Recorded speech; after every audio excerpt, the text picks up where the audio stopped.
Chapter 971.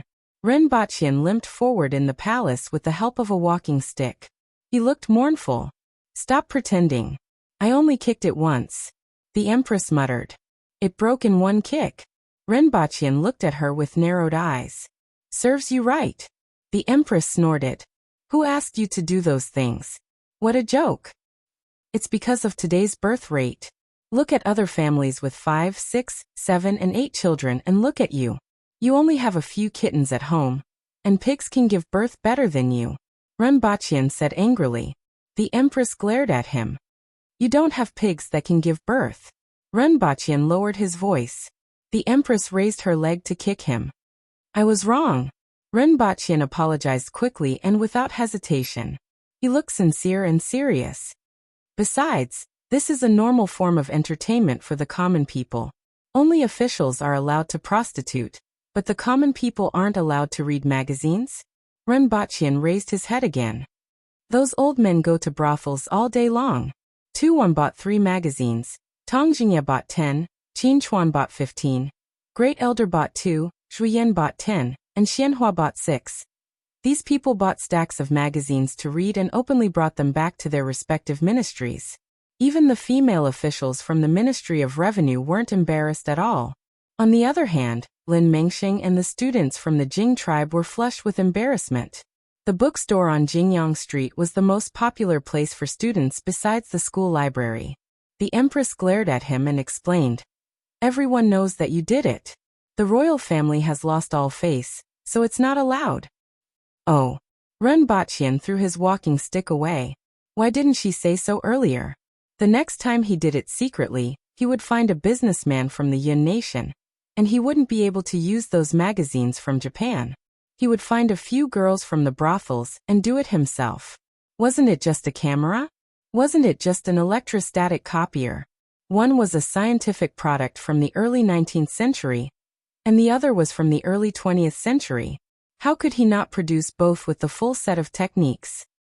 "I want to go to Mount Liuzue," Ren Bachyan said as he followed behind the Empress. "Go." The Empress thought for a while and turned to Ren Bachyan. "Stay away from that thing in the mountain." "I'm not stupid." The late emperor went in straight and came out sideways. How could he go over there? Moreover, he wasn't too interested in what was inside. Or rather, it was not time yet. Just like the savages of Shenangjia, he had been reading all kinds of strange magazines since he was young, swearing about the traces of the savages. Didn't he also not go to Shenangjia? After informing the Empress, Ren Bachyan left with his guards the next day. After all, they were in the hinterland of Dayo, and the Empress wasn't too worried about his safety. However, she still wanted to send a Cardinal Heaven expert to accompany him. After all, his status was very important, and his strength was too low. If anything were to happen to him, no one would want to see such an outcome. However, when he looked around, he saw that many Cardinal Heaven experts held positions in the imperial court. On the contrary, Ren Bachyan thought of someone. Qingyan Sword. Now he had nothing to do in Lan City, so he stayed in Jing Street and painted the mountains under the sun every day. Moreover, he only drew 2 mountains at a time. Since Qingyan Sword was summoned, the other party naturally had no objections. Originally, he came to Lan City to see if Ren Bachyan's words could be realized. Seeing that the situation was getting better and better, he became more and more relaxed and almost retired. A few days later, Ren Bachyan and the others arrived at the forest outside Mount Liuzue. Ren Bachyan jumped down from the Crow General's back. The Crow General let out a deep cry, flapped its wings, and ran into the forest to hide from the sun. Ren Bachyan ignored it. As long as it didn't encounter a super expert, it had almost no natural enemies. After spending half a day passing through the forest, they arrived at the foot of Mount Liuzue. In front of them was the towering Mount Liuzue, and only its silhouette could be seen in the night. In the belly of the mountain, there was an unknown existence. However, as long as it wasn't disturbed, there was almost no danger in the vicinity. Most of the time, people would ignore this existence. After resting for a night, they spent another half a day walking along the 1-meter-wide path on the mountainside. On one side was a cliff, and on the other side was a mountain stream that was hundreds of meters deep. Almost no light shone in, and they could only hear the faint sound of water flowing and the occasional reflection of light. At noon, Renbachian finally saw the valley that was surrounded by cliffs on 3 sides. Renbachian was discovered as soon as he stepped into the valley. Someone immediately greeted him and said, "Everyone. I came from the palace to see 2 people." Renbachian replied. "Is this Zhao Prince Consort?" The person asked in surprise after looking at him for a long time. "You can still recognize me?" Renbachian smiled. He only stayed for a few days the last time he was here, and he didn't expect that someone would still remember him. However, when they thought about it, it was almost impossible for them to meet anyone other than the ancient race. Now that he thought about it, it was no longer surprising. Unexpectedly, the other person scratched his head and said, "I heard you're bald. Otherwise, I wouldn't have recognized you." Renbachian's face crumbled on the spot. Who said that? His baldness had spread all the way here? Did these people have nothing better to do? That Miss Lin said it. Zhao Prince Consort is here to see them, right? The other party betrayed Lin Xiaola without hesitation. Where is he? Prince Zhao, please come inside. The aboriginal guard replied. These people didn't have any concept of politeness, and didn't show any respect for Renbachian. They spoke as if he was an ordinary person. In fact, this was the case for most of the time in the ancient race.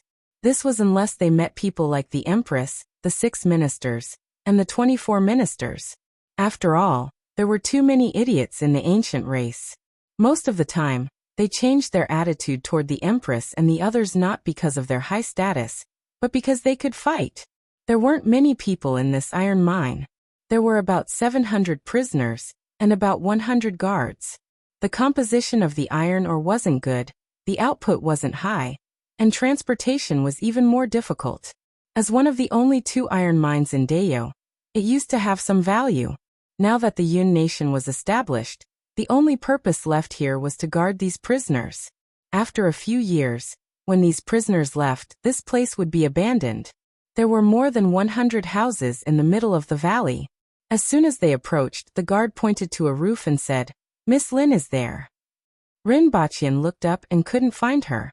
He jumped onto the roof and saw a soft object dozing off on the roof. She was wearing a short leather skirt and a tube top. Her body was lying there casually with her arms under her chin. Renbachian landed in front of her in a flash, and saw that her arms were sparkling and translucent, full of saliva. Her body wasn't dirty, but her hair was messy and stained with grass. Renbachian circled around her, but she didn't notice his arrival at all. Renbachian kicked her. Her small round buttocks began to deform visibly, and it caved in from the tip of her toes.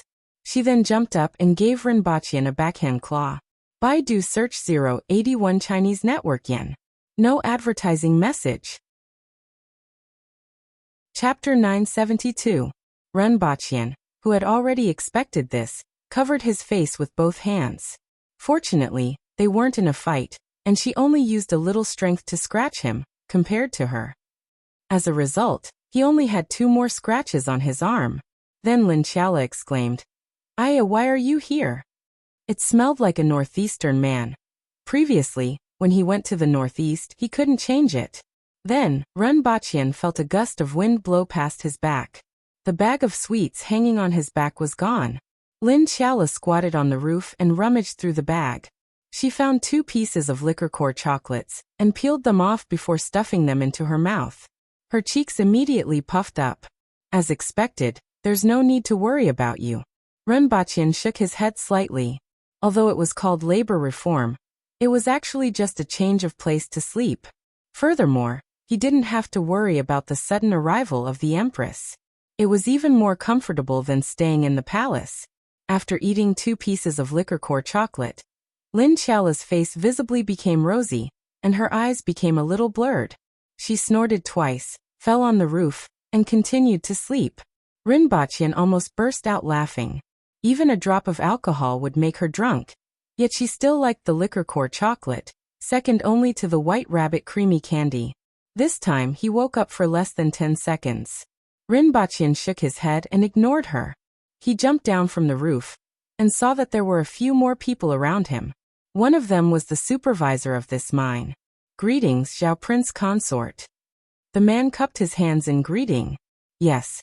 We're all acquaintances. Renbaqian nodded his head. He had dealt with them the last time he was here. The other party looked at him with mixed feelings. Back then, the person in front of him had just been chosen as Her Majesty's husband. Now he had become Dayo's Xiao Prince Consort.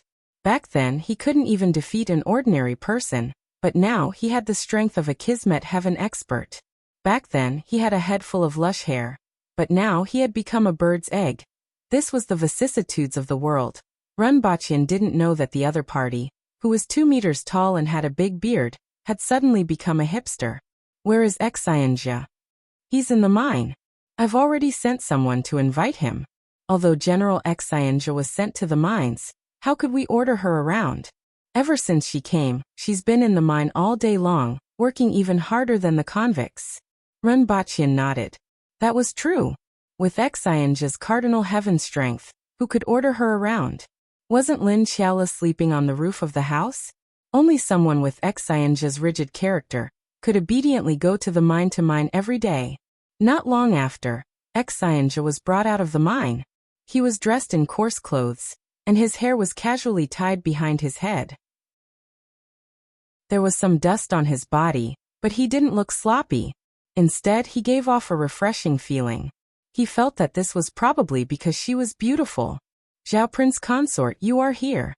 Xianjia cupped her hands and greeted Renbaqian. Aren't you curious why I'm here? Renbaqian asked with a smile. Strange. Xianjia replied honestly. Why aren't you wearing your glasses? Dust. It's not convenient. You can still recognize me. Not bad. Renbaqian remembered that Xianjia couldn't see anything clearly from a meter away. It's mainly because the reflection is brighter. I can see the reflection. Renbaqian felt that this reason left him speechless. Disperse. Renbaqian waved his hand at everyone and said to Xianjia, come over and talk. After finding a remote place to sit down, he said, I came over to see how the two of you are doing. It seems like Lin Xiaola is living a much more comfortable life than you. Xianjia looked up at the front without saying a word. Her eyes were full of mosaics. Do you blame Her Majesty? Renbaqian tilted his head and looked at her. Why would I? I didn't protect you well. Xianjia was a little surprised. Her Majesty had no choice. Meritorious deeds must be rewarded, and mistakes must be punished. You can't be blamed for the accident this time, but Her Majesty wants to punish you. Otherwise, this team will be difficult to lead. Renbaqian chuckled. I won't have any thoughts that I shouldn't have. Xianjia shook her head. Besides, I didn't protect you well. If anything happens to you, I will avenge you first and then kill myself to apologize. You're exaggerating. Live well. Renbaqian shook his head and sighed when he saw that she was serious. Everything about her was good, but she was too serious. You don't have to be too hard on yourself. Bask in the sun with Lin Xiaola and practice martial arts when you have nothing to do. After 3 years, you will be a good man again. It would be a waste to leave you here to mine. Mining is also a form of practice, Xianjia said faintly. Renbaqian put this topic aside when he heard her say this. Is it inconvenient to stay here? He thought about it seriously and shook his head. Renbaqian lay down in the grass behind him, looked at the blue sky above his head, and stretched out his hand to block the sun. Sunlight flowed in through the gaps between his fingers. He sighed in his heart. Xianjia was too serious and had too few desires. After a while, Xianjia suddenly asked, Xiao Prince Consort, did you bring seasonings? Hungry? Renbaqian turned to look at her. Xianjia, who was sitting there quietly, was actually quite pleasing to look at. Someone is dying and wants to eat something good, Xianjia said faintly. Renbaqian was a little surprised by such a humane answer. He turned his head back and continued to look at the sky. I thought you would be hungry, so I brought you some seasonings. Remember not to put too much, or else it will taste like seasonings, and you won't be able to eat it. Oh, Xianjia responded faintly and fell silent again. After a while, Xianjia got up and patted her butt. I'm going to mine. She waited for a few breaths, But Ren Bachyan didn't reply. She turned her head and only saw a mosaic. She carefully sensed that Ren Bachyan's breathing was stable and seemed to be asleep. After thinking about it, Exayanja went back to her room to get her glasses and finally saw clearly. She stood there and looked at Ren Bachyan in a daze. She was very surprised that he would come to see her. She was a little surprised and pleasantly surprised. It was the same feeling she had when she first put on her glasses. After standing there for a while, Exayanja returned to her original position and began to daydream. After 2 hours, Ren Bachyan's breathing began to change and he gradually woke up. Exayanja got up and said, "I'm going to mine." Without waiting for his reply, she disappeared in a flash. Ren Bachyan was still in a daze, and when he woke up, Exayanja was nowhere to be seen. At night, Lin Xiaola finally woke up. She held the bag of sweets tightly and asked Ren Bachyan pitifully, "Will there be no more after I finish them?" "That's right." Ren Bachyan nodded. Lin Xiaola looked even more bitter. She looked down and opened the bag, carefully counted the sweets, poured them on the ground, and arranged them one by one. She counted with her fingers how many days it would take to eat one. Seeing her pitiful look, Ren Bachyan could only say, "Eat them. These things have a shelf life, and you can't eat them after that. I will get someone to send you some more in a few months." Lin Xiaola was overjoyed to hear this, and snot bubbles came out of her nose. First, set a small goal. For example, remember in 1 second. Booksellers Mobile. Chapter 973. Ren Bachyan stayed at the mine for a day before returning to Lan City. It took him half a month to go back and forth, and he stayed for less than 24 hours. However, Ren Bachyan felt that it was worth it. Both of them were dismissed by the Empress and sent to the mine because of him. After returning to Lan City, Ren Bachyan started to get busy again. The Imperial Grocery Store was renamed the Imperial Department Store, and there were many new products. White granulated sugar, flour, rice, soybeans, sweet potato wine, fruit wine, vermicelli, soy sauce, sesame oil, canned fish and beef, dried salted fish, and a series of agricultural products and agricultural products. The sweet potato wine and fruit wine were sold out as soon as they were introduced. Next were sugar, soy sauce, and sesame oil. Alcohol and seasonings were the favorites of the Aboriginals. The current production of these products wasn't large, and even Lan City's demand couldn't be met. However, they made the Imperial Department Store famous. Regardless of whether they were Aboriginals or the Jing tribe, the Imperial Department Store was a must-visit place in Lan City. In addition, there was another extremely important product, cotton cloth. Unfortunately, it wasn't paid much attention to. It was too expensive for ordinary people, and it was far inferior to silk and satin for officials. However, Ren Bachyan didn't care. New things would always change the world little by little. These cotton cloth were produced in an experimental plot, and it would take some time to grow them on a large scale. Although looms were easy to make, it was impossible to hire weavers. It would take a few years for cotton cloth to be sold at a low price on the market. This time, he just wanted to let the people know that there was such a thing. For this reason, he specially wore a t-shirt for a month. There were 6 big words printed on the back. Number 6 in the world. This made the students from the academy laugh even harder. However, it didn't take long for him to see some of the students from the academy wearing t-shirts like him. However, the material of their clothes couldn't be compared to the ones Ren Bachyan brought back from Earth. They were a little yellow and wrinkled. They were comfortable to wear, but not aesthetically pleasing. After a few days, no one wore them anymore. No one was wearing cotton anymore, but many people were wearing improved silk t-shirts. Or rather, a half-sleeved mandarin jacket was more suitable. After all, even though it wasn't difficult to make a t-shirt, it wasn't easy to make it look good. Therefore, clothes like the mandarin jacket naturally appeared. This kind of clothing was easy to wear, convenient, comfortable, breathable, and looked novel. Most importantly, it saved on fabric. Within a short period of time, this trend had spread from the academy to the entire Lan City. Middle and lower class officials wore silk cloths, while the commoners wore coarse cloths. As for the middle and upper echelons, they naturally wore loose robes with large sleeves.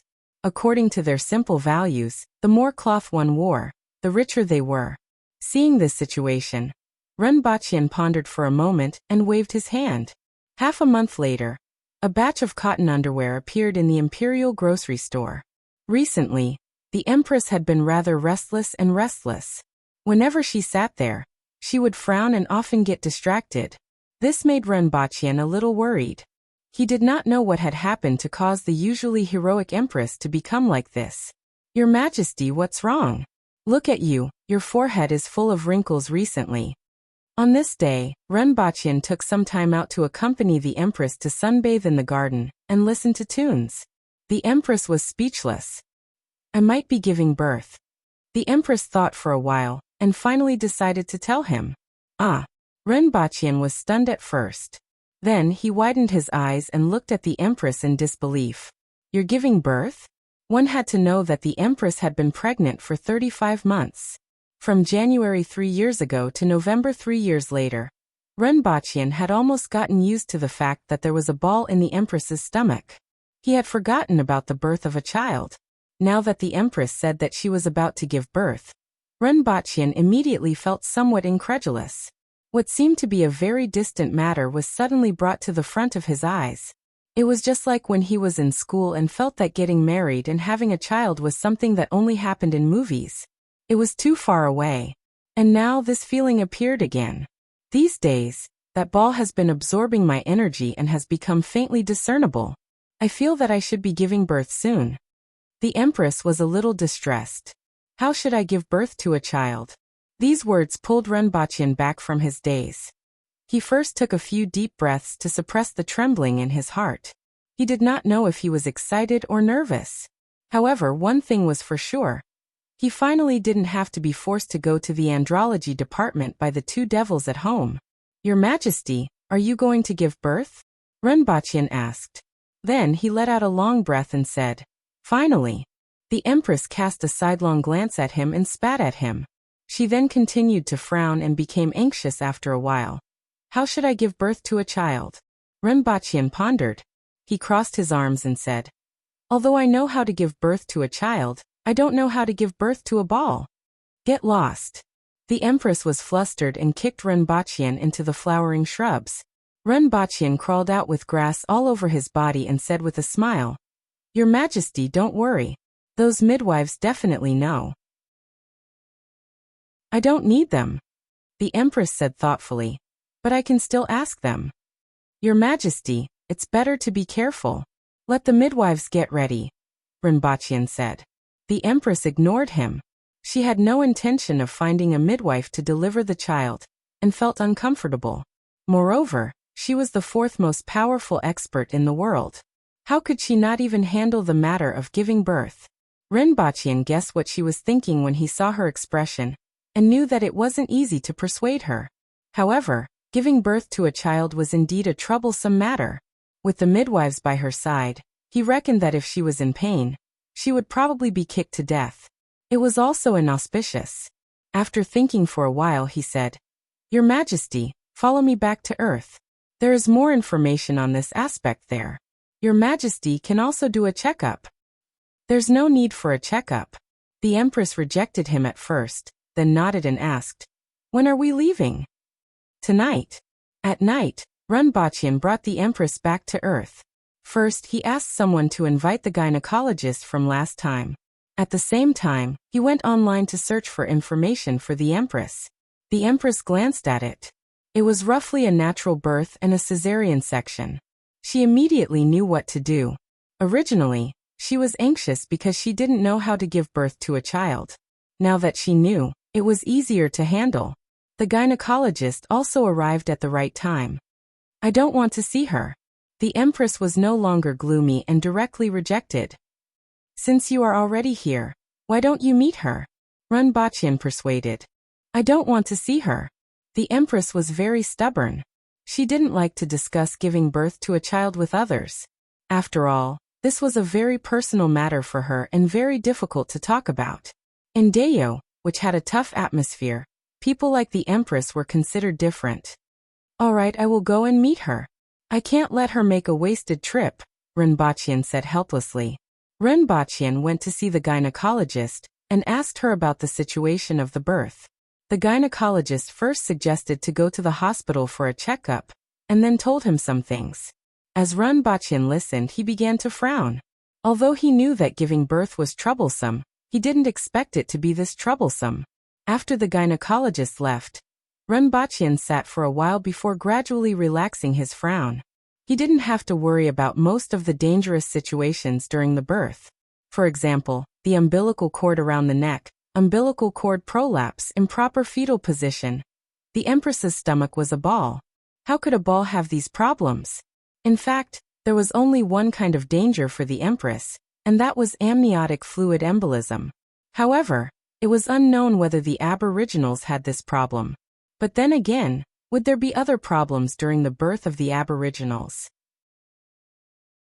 Was it on Earth or in Dayo? If it was on Earth, with Earth's technology and the Empress's control over her body, it shouldn't be a problem if she encountered an amniotic fluid embolism.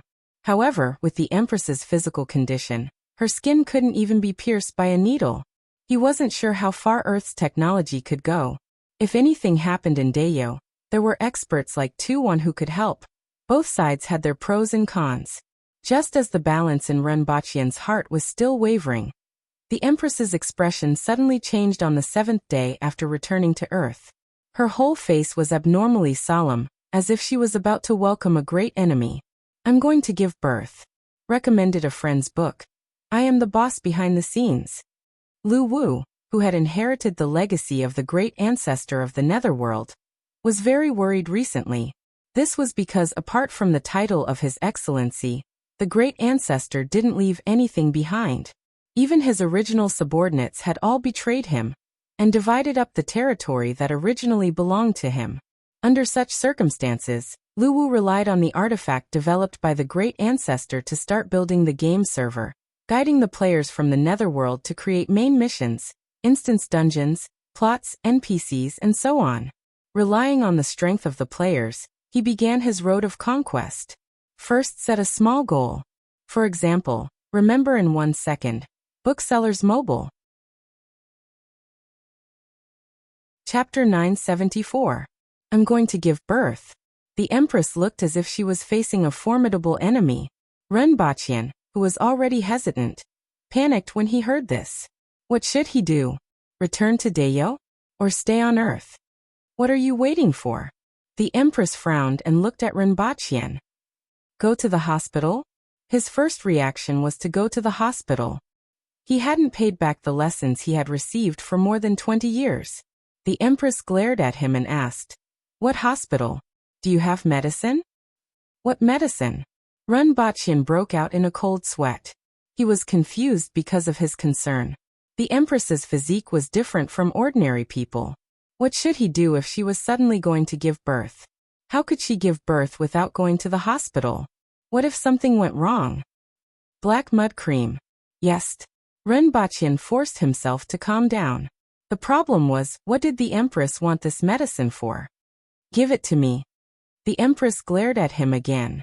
Ren Baqian teleported to retrieve the medicine, took it, and returned to his room. Stand guard outside. Ah. Ren Baqian started to sweat again. What was the Empress going to do? Forget it, he should call the hospital first. The hospital wasn't very reliable. Forget it, he should call the Messier 87 department.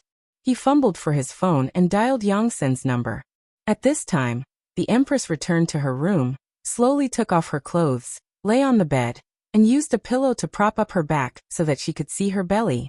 She then took a deep breath and touched her belly to feel it.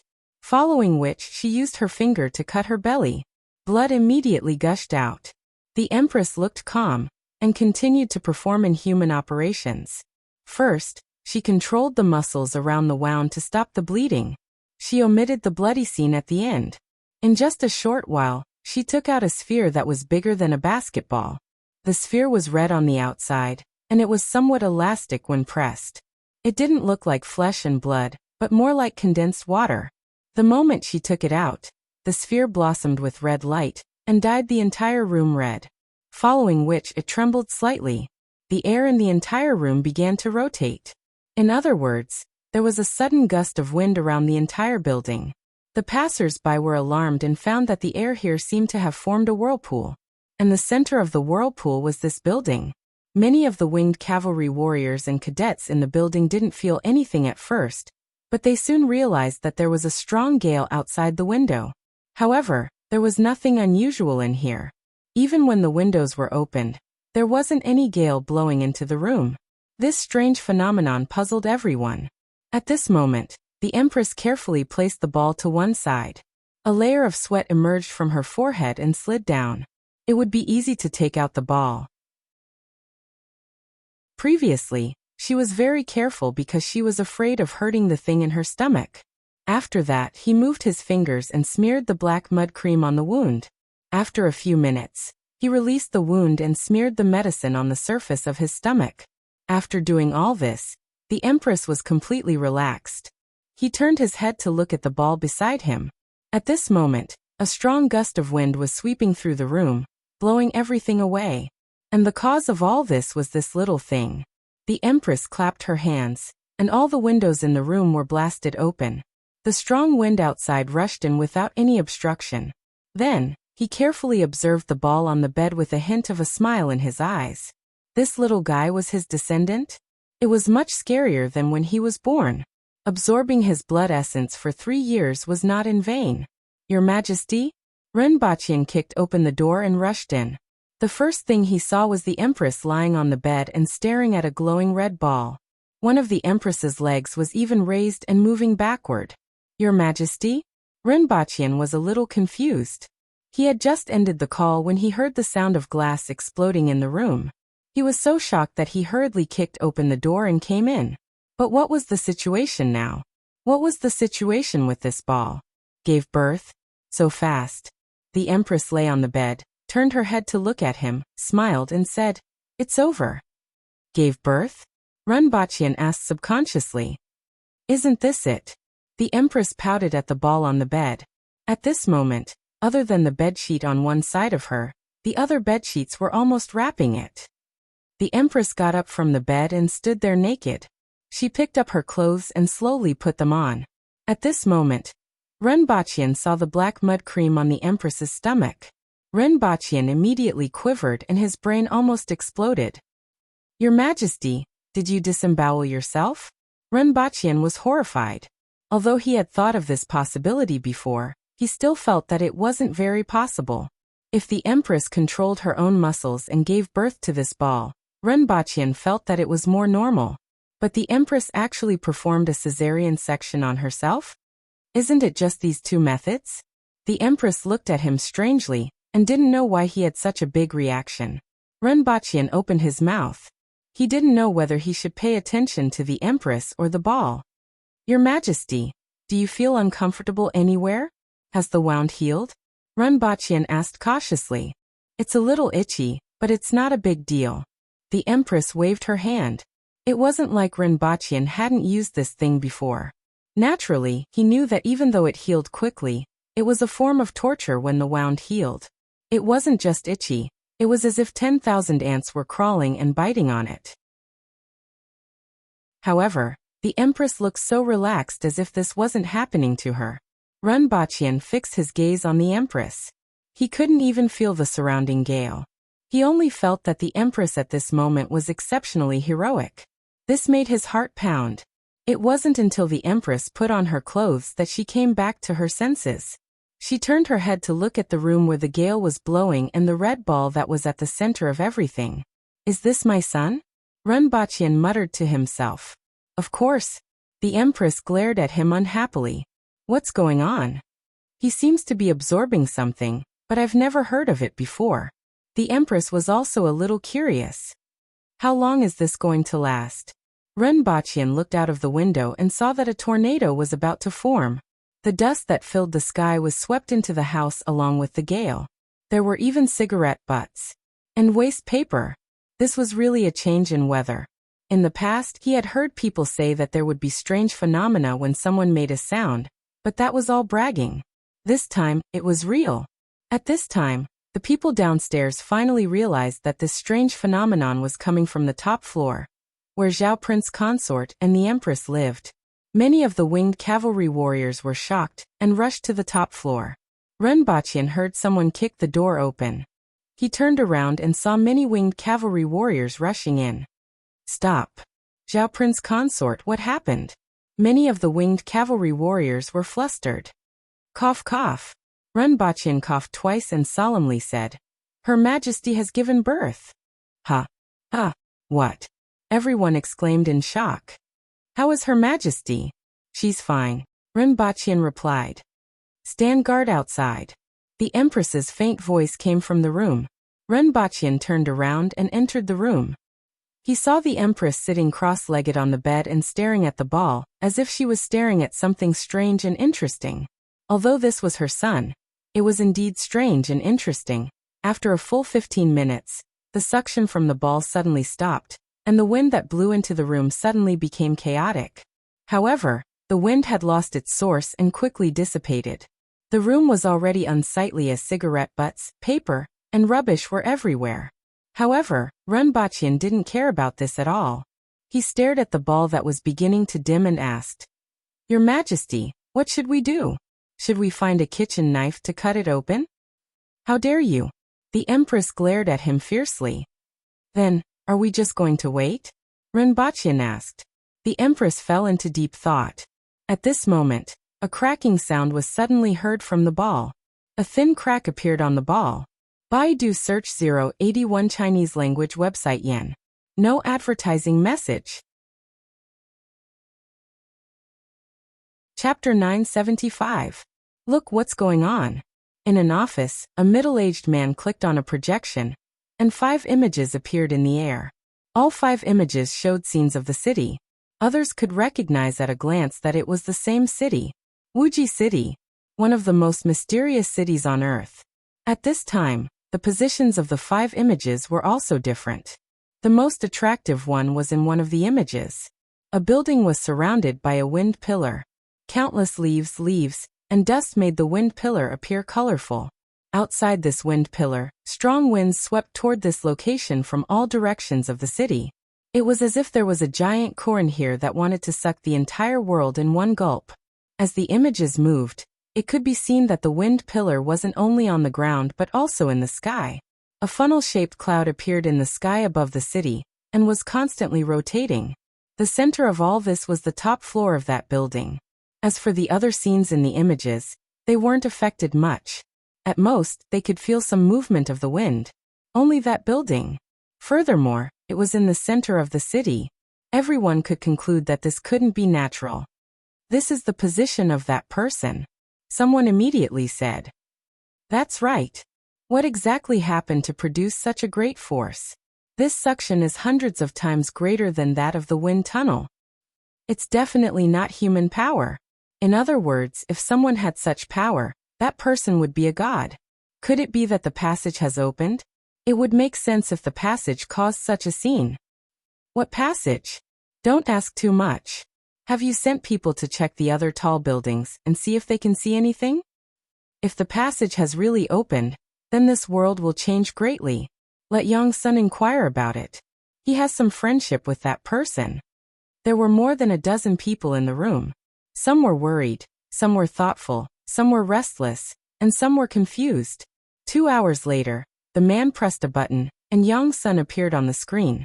Yang-sun looked much stronger now, and his face was angular, as if he had become more than 10 years younger. Stop guessing. The Empress has given birth, Yang-sun said as soon as he appeared on the screen. The Empress was what they called Qi Zixiao now. After all, they could guess some things from the words of Renbaqian and the others. In particular, Renbaqian kept referring to Her Majesty this and Her Majesty that every day. It was fine if it was just 1 or 2 days, but now that it had been almost 20 years, everyone would be fools if they still didn't know. As for Renbaqian's identity, was there a need to ask? The prince of a country. However, what they didn't know was how much power the countries in that world controlled. In any case, there were nearly 100 Earthwheel experts in that building. If they were thrown into any city in this world, it would cause a disaster. Give birth. Everyone was shocked. Impossible. I'm afraid it's true, Yang-sun said with a bitter smile. He called me before. He was a little worried. In the end, it happened in less than 2 minutes. I can see that there are people monitoring the upper floors of each building. There are indeed no passageways. After the man finished speaking, he used another device to project a few pictures. One of them was a woman in red standing in front of a broken window. Her eyes were filled with murderous intent as she looked in this direction. Even though everyone was looking at this picture, they could feel the bone-piercing killing intent coming from the other side of the picture, causing them to tremble all over. I was too rash. However, after all, it's such a big matter. He should be able to understand. Yang-sun said faintly. He understood Rinpochian very well. As long as no one provoked him, he was actually very content. After so many years, both parties had been very happy working together. The other party wasn't an inconsiderate person. If this investigation was discovered by the other party, he would probably have to apologize and explain himself. Following that, there was another picture that was slightly slanted, and one could see a baby sitting on the bed. The important thing wasn't the baby, but the bulging muscles on the baby's body. Without seeing this picture, no one could imagine that a baby would actually have bulging muscles, just like a bodybuilder. In addition, there was another thing. The baby had an extremely long head of hair that almost tied itself up a few times. The man was amazed as he untied the hair that was tied up on the baby. The next picture was of the Empress bending over to pick something up. There was another picture of the Empress making a throwing motion. There was nothing else after that. Just these few pictures? We were discovered by the other party, so we can't take any more pictures. Furthermore, the man's expression was a little strange. Do you know where this picture was taken? Zhongda Building. That's right, it was 6 kilometers away from that building. However, the other party actually threw a stone over. 6 kilometers, and a stone was thrown over. Just thinking about this number was terrifying. This strength was simply inhuman. It simply ignored the laws of gravity. Are they all right? Someone asked. Our people are fine. The man's expression was a little strange. Our people are in the easternmost room of Zhongda Building, and the one that was hit was the one on the west side. Everyone thought about it. Zhongda Building was more than 400 meters wide from east to west. Their strength was terrifying, and their accuracy was also terrifying. However, they still didn't dare to let their guard down. One had to know that this was 6 kilometers away. Not only did the other party discover their investigation, but he also actually threw a stone over. How much strength did this require? How fast did this require? It looked like it was more than 400 meters off course, but at this distance, Zhongda Building was only as thick as an electric pole in the eyes of the other party. It wasn't unreasonable for it to be so off course. Everyone discussed for a while, and they felt a deep sense of reverence for the legendary Empress. Then they began to wonder, that child doesn't look like a newborn. It's indeed a newborn. Yang-sun opened his mouth and said, that body of muscles and such long hair. How could it be a newborn? I know that you guys find it hard to believe, and I find it hard to believe too. However, to be able to have such a momentum at birth, it naturally won't be the same as ordinary people. Yang-sun said slowly. He dared to say this because he naturally had his own sources of information. Everyone had different expressions. They didn't dare to believe it, but they couldn't doubt it. After a long time, someone suddenly said, if there really is such a phenomenon at birth, then he simply isn't human. When he grows up, won't he be a god? As soon as this was said, everyone's expression changed. If that was really the case, then it was simply terrifying. Don't think too much. Also, don't investigate him anymore. We aren't on the same level. Yang-sun warned everyone and turned off the screen in front of him. There were still many things he had to do next. Not only did he have to report to the higher-ups, but he also had to contact the other party. He also had to think carefully about what kind of gift to give. Baidu search 881 Chinese network yen. No advertising words. Chapter 976. Crack. Along with the sound, a thin crack appeared on the red ball. Crack. Crack. Numerous cracks appeared on the red ball. Rinpochian looked at this scene in amazement, and inexplicably thought of a chick coming out of its shell. It was actually oviparous. Oviparous? Really? Renbachian didn't know what to think. Well, he knew that this little thing had absorbed too much blood from the Empress and wrapped itself up. However, this scene in front of him looked like it was oviparous. He looked at the Empress who was lying there with her face almost stuck to the shell. Boom. Suddenly, a fist came out of the shell and hit the Empress's nose. The Empress immediately widened her eyes and raised her hand to slap, but when she thought that this was her own child, she put her hand down and put it behind her back lest she couldn't help but slap it. However, the distance between her and the little thing was a little too far. Crack. Another hole appeared on the shell, and another fist came out. Both fists were pinched at the edge of the shell. Tearing, holding, pulling, pushing, knocking. All kinds of martial arts were used. Then, a cry came from the shell. Your Majesty, do you want to help him open it? Renbachian felt an inexplicable pain in his heart when he heard this cry. Let him do it himself. The Empress continued to stare at the ball curiously and said, This is my child, and there was such a strange phenomenon when he was born. How could he be trapped? Renbachian thought for a while, and gave Yongsan a call to tell him that he didn't need help. At the same time he happily told the other party, I'm a father. At this time, a sense of joy rushed up from the bottom of his heart. Then he called the two great demons at home and said, Both of you are grandparents. Renbachian's parents were dumbfounded when they received the call. There wasn't any news before. How did he suddenly give birth? They were at a loss at first, then became vigilant and said, Don't tell me you got him from somewhere to lie to us? Renbachian almost choked to death. Biological. Listen, he's biological, not a gift from topping up a phone, not from a trash can, not from playing games. He's my biological child. I didn't tell you before because I wanted to give you a surprise. Well, you don't have to come anymore. Come back in half a month. Renbachian calculated the time, and felt that it was time for him and the Empress to leave. Alright, we still have something to do. We're not at home, and we know that you can go anywhere. It's really inconvenient for me to come here. I'll go to Wuxia City to see my grandson in half a month. While Renbachian was making the call, his eyes never left the ball. After struggling for a few minutes, more and more cracks appeared on the ball's shell. Soon after, 2 feet were exposed. Then, a hole appeared at the top of the spherical shell, and a tearful little face appeared from inside, with his eyes open. She looked at the Empress and then at Renbachian. Then, with a wah sound, she cried again, her voice full of grievance. However, to others, this shout sounded like an explosion, and Renbachian's head was ringing from the shock. The glass on the 3 floors below exploded. At this time near the building, many people looked up at the sky. The cry of a child seemed to have fallen from the sky. The Empress didn't care about this cry and looked at the little fellow with a smile. Renbachian had seen the heroic Empress, the murderous Empress, the cold Empress, the gentle Empress, the charming Empress. This was the first time he had seen the Empress beaming with joy.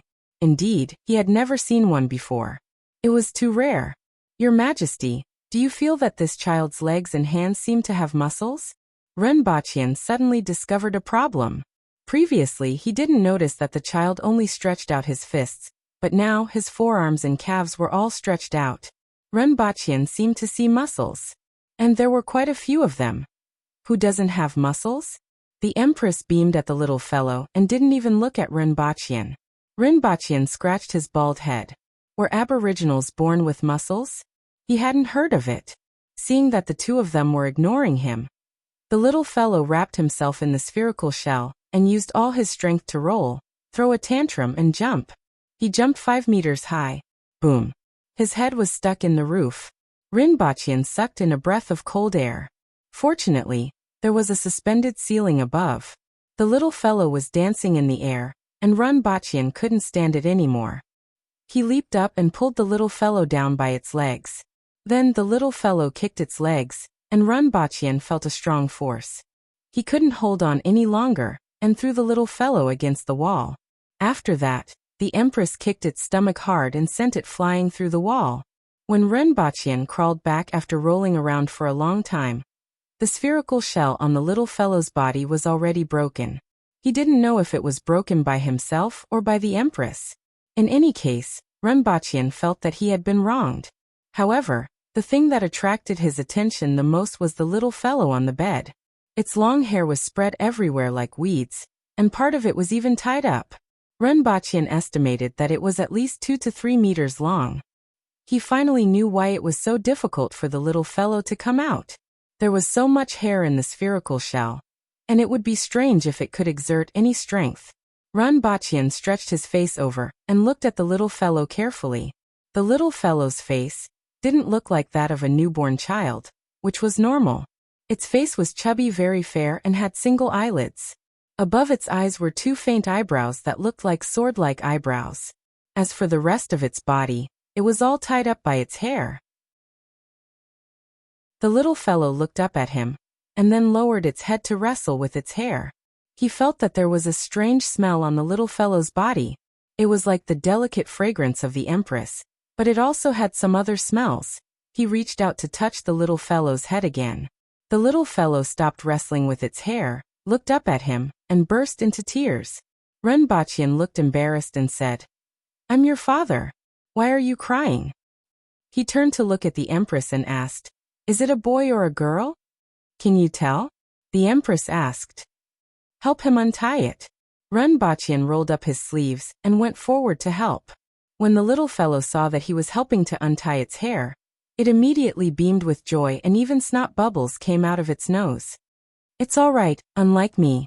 I was worried that it would be bald," Renbachian mumbled as he untied its hair. "This hair? How did you manage to wrap yourself up in your mother's womb with a ball of hair? You are also a talent." Renbachian suddenly froze and looked incredulous as he brushed aside some of the hair. He saw that under the clumps of hair were muscles that looked like coiled dragons. He would believe it if it was said that the Aboriginals had muscles when they were born. However, the bulging blue veins and blood vessels were like dragons. "Are you telling me that these are the muscles of a newborn baby?" Before Renbachian could say anything, the Empress's figure suddenly flashed and looked in a certain direction. Her eyebrows were raised, and her eyes were filled with killing intent.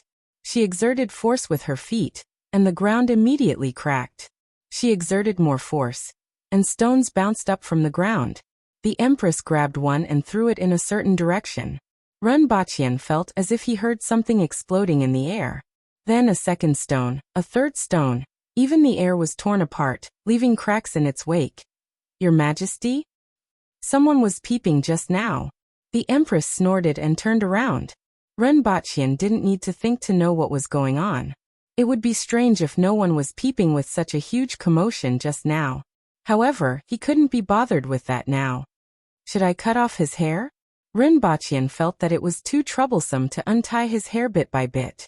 Many parts of his hair had already become dead knots. Wah! The little guy grabbed his hair tightly and wailed loudly.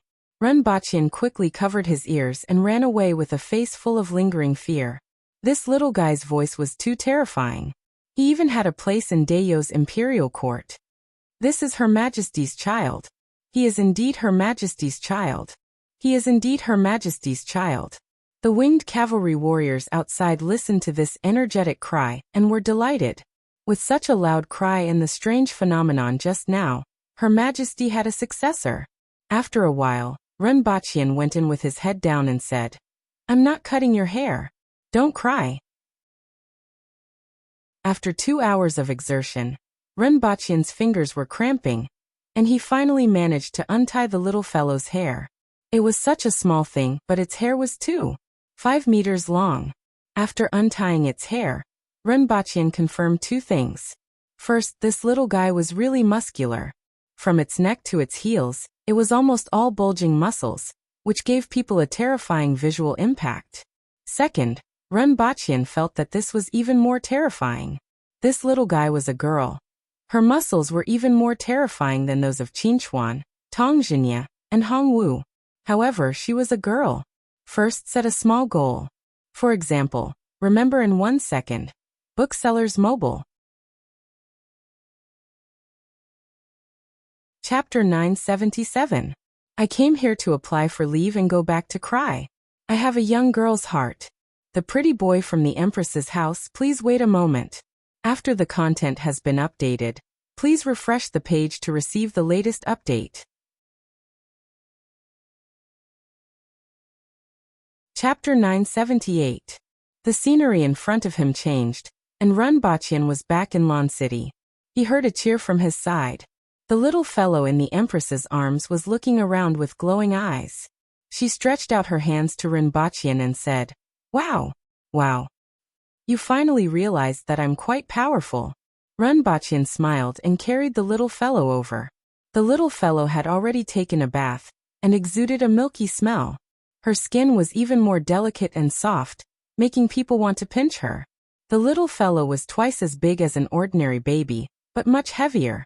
Excluding her 3-meter-long hair, she weighed 17 kilograms, which was comparable to a 2-year-old child. Runbachian began to wonder how she could curl into a ball and stay in the Empress's belly for 3 years.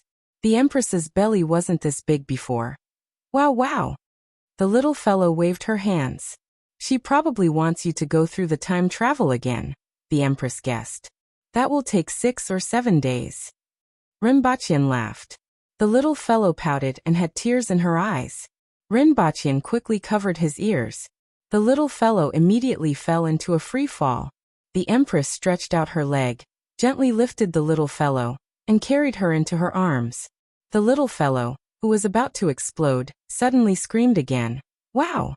The Empress threw her into the air, and caught her with her other hand. "Wah, wah, wah!"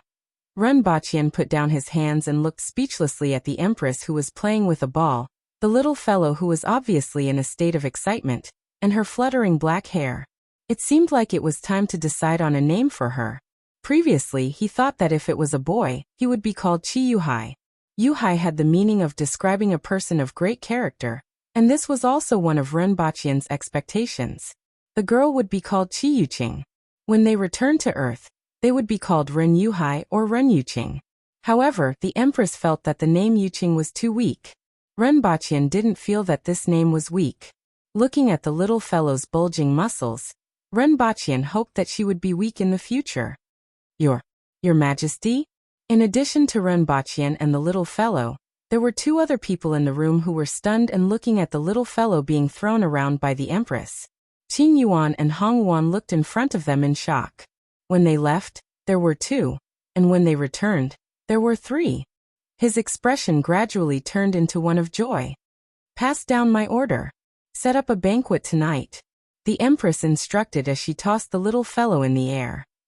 "Inform everyone that Her Majesty has given birth to a daughter," Runbachian said. "Congratulations, Your Majesty. Congratulations, Zhao Prince Consort." The 2 of them couldn't hide their joy. "We'll inform the other lords right away. Do you have any other instructions?" "No more." A few minutes after the 2 of them left, they heard cheers coming from outside. Runbachian asked, "Little fellow, what do you want to eat? Is Your Majesty breastfeeding?" The Empress's outstretched hand immediately froze. She watched as the little fellow slid down from her fingers. Soon after, she quickly stretched out her leg and picked her up. Somewhat annoyed, she said, "No milk. I didn't." "Find a nanny," Runbachian sighed. "I think she should eat meat." The Empress carried the little fellow in front of her, and looked at her from left to right. She then opened her mouth to take a look and said, "You have grown 8 teeth and can eat meat now. She was just born and drank a bucket of water just now. Her stomach may not be able to digest meat. Milk her first." Runbachian objected. After that, he quickly walked out of the hall and shouted, "Someone, go outside the city and bring back 2 cows that are in milk." Then, the Empress played with the little fellow while Runbachian kept walking in circles in the hall, trying to figure out what was missing. For example, diapers? For example, milk bottles? For example, a nanny? At the thought of this, Runbachian suddenly remembered something and took it.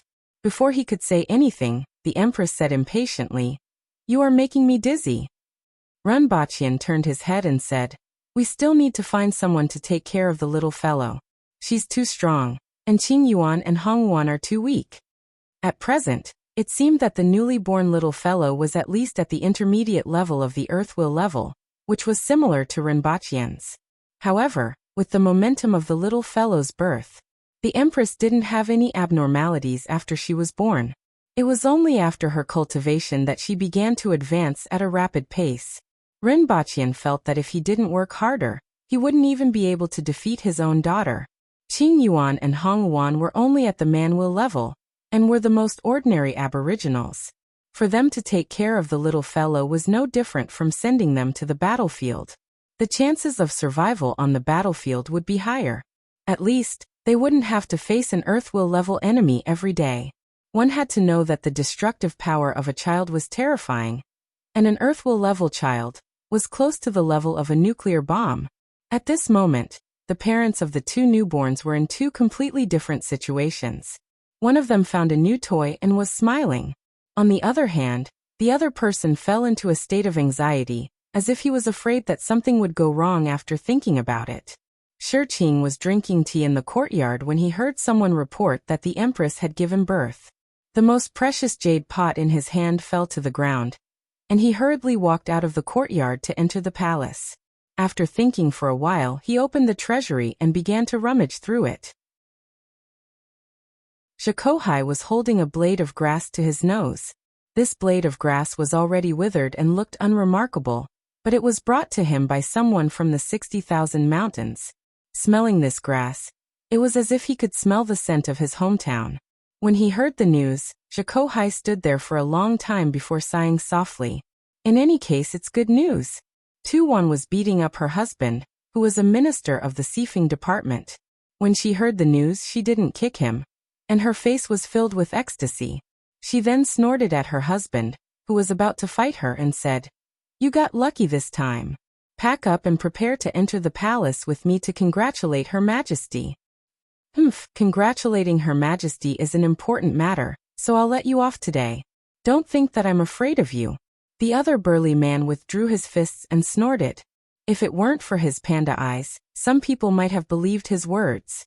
Qin Chuan was waving two iron locks with a diameter of 2 meters.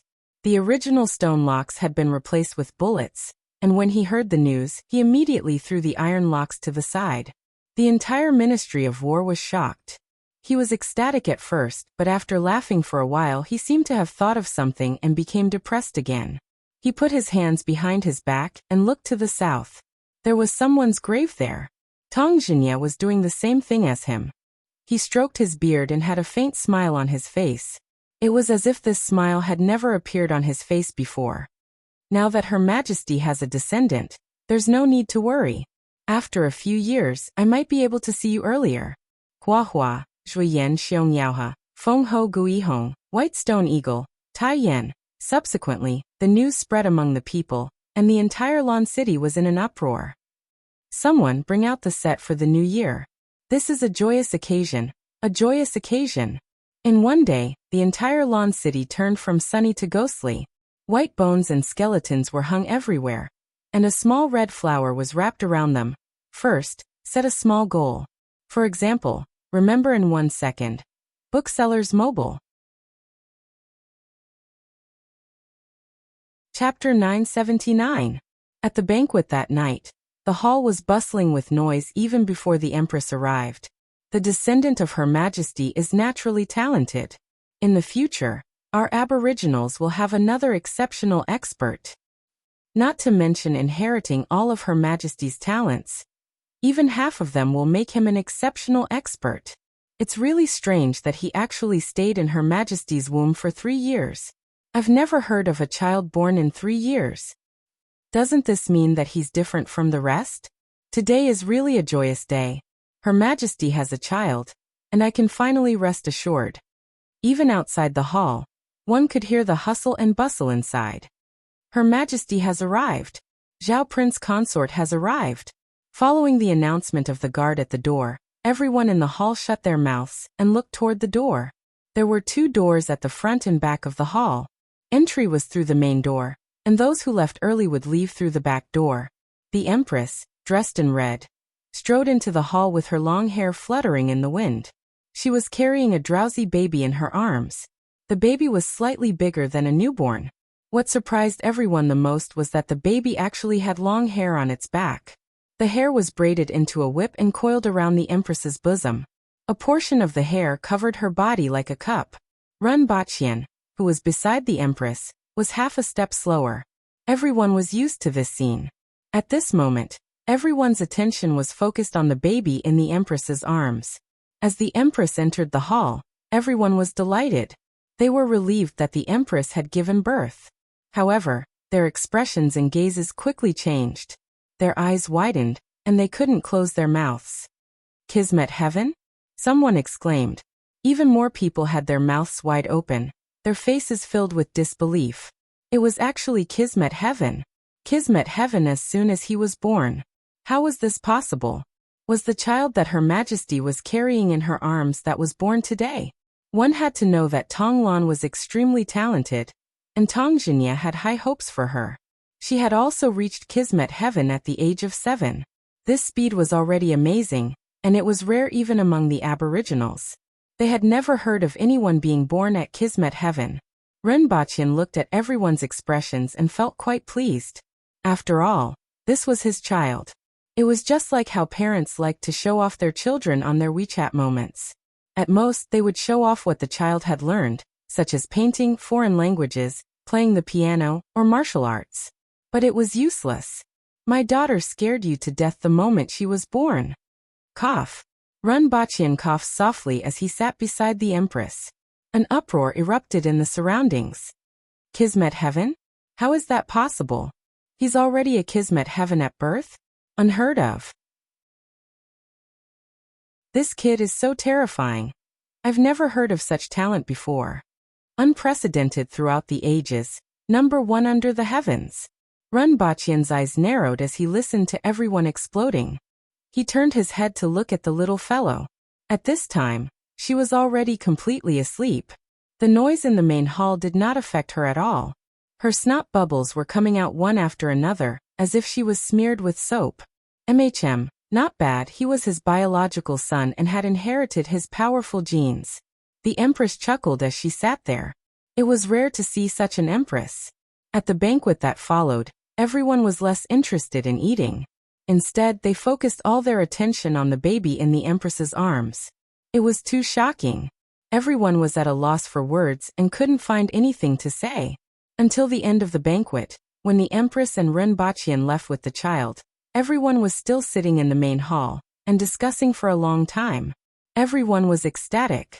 Everyone was excited that the Empress had such a descendant. It was as if they had been injected with chicken blood. Shirqing's face was beaming, and Kozhihai didn't look reluctant at all. He laughed until he couldn't open his eyes for the entire night. That night, this shocking news spread to all the residences. It caused another uproar. Everyone regarded this child as the strongest aboriginal expert in the future, or even the number one expert since ancient times.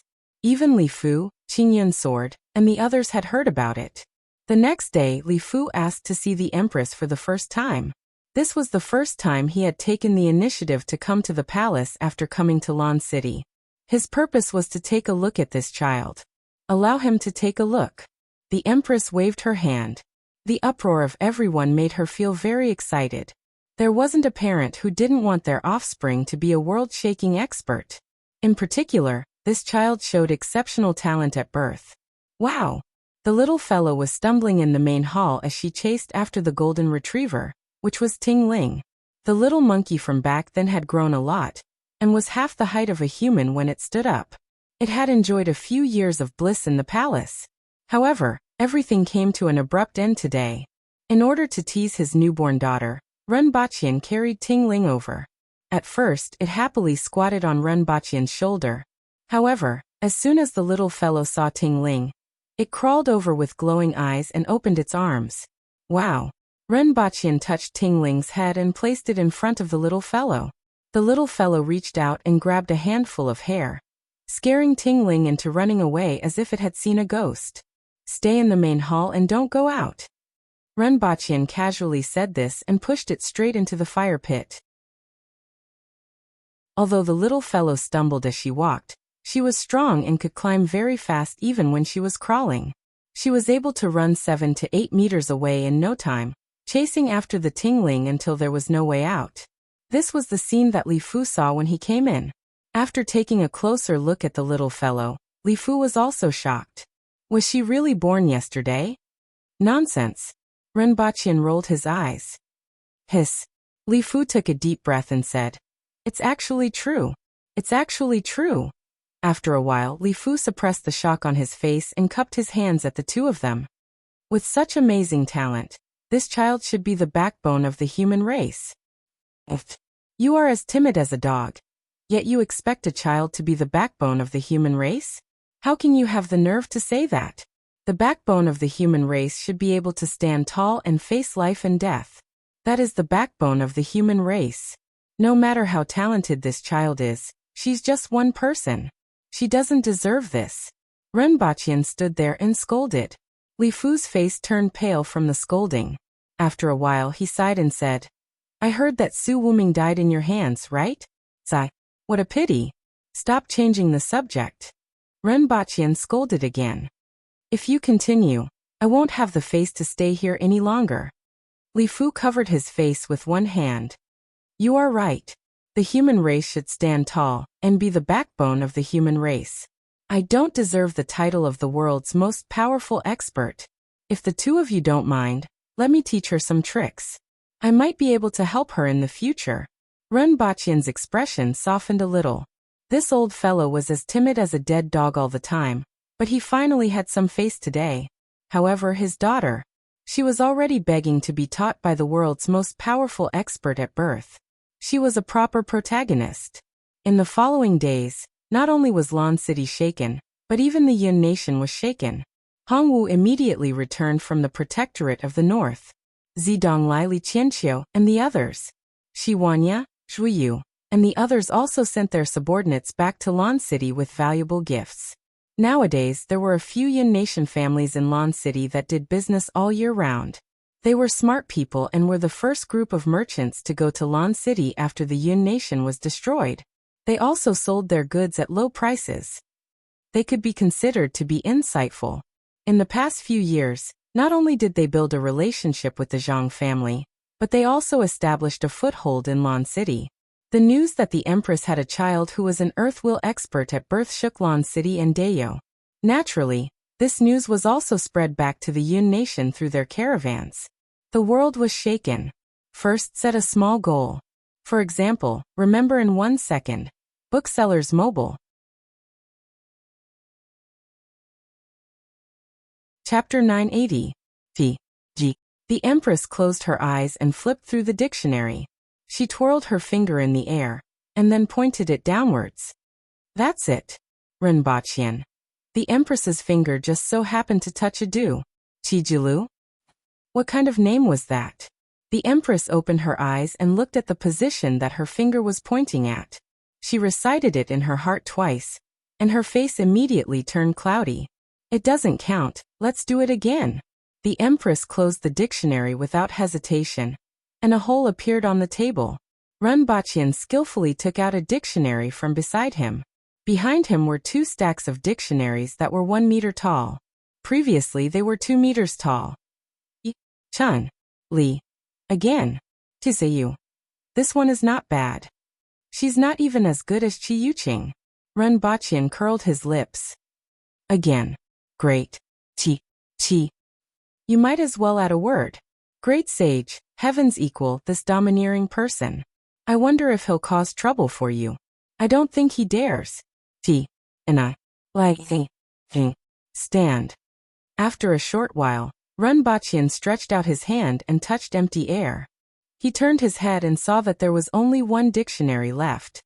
Your Majesty, this is the last chance. It seems like we can only choose from the front. Ren Baqian was still trying his best. How about Chi Yuqing? No. The Empress was obviously very anxious. Never. No matter what it is this time, this is it, the Empress said fiercely. On the other hand, the little fellow was still rolling around on the ground. She had accidentally broken 7 or 8 pieces of the flagstone on the ground. The little fellow was overjoyed. He did not know that his future was pinned on the last time his parents closed their eyes and flipped through the dictionary. Chi.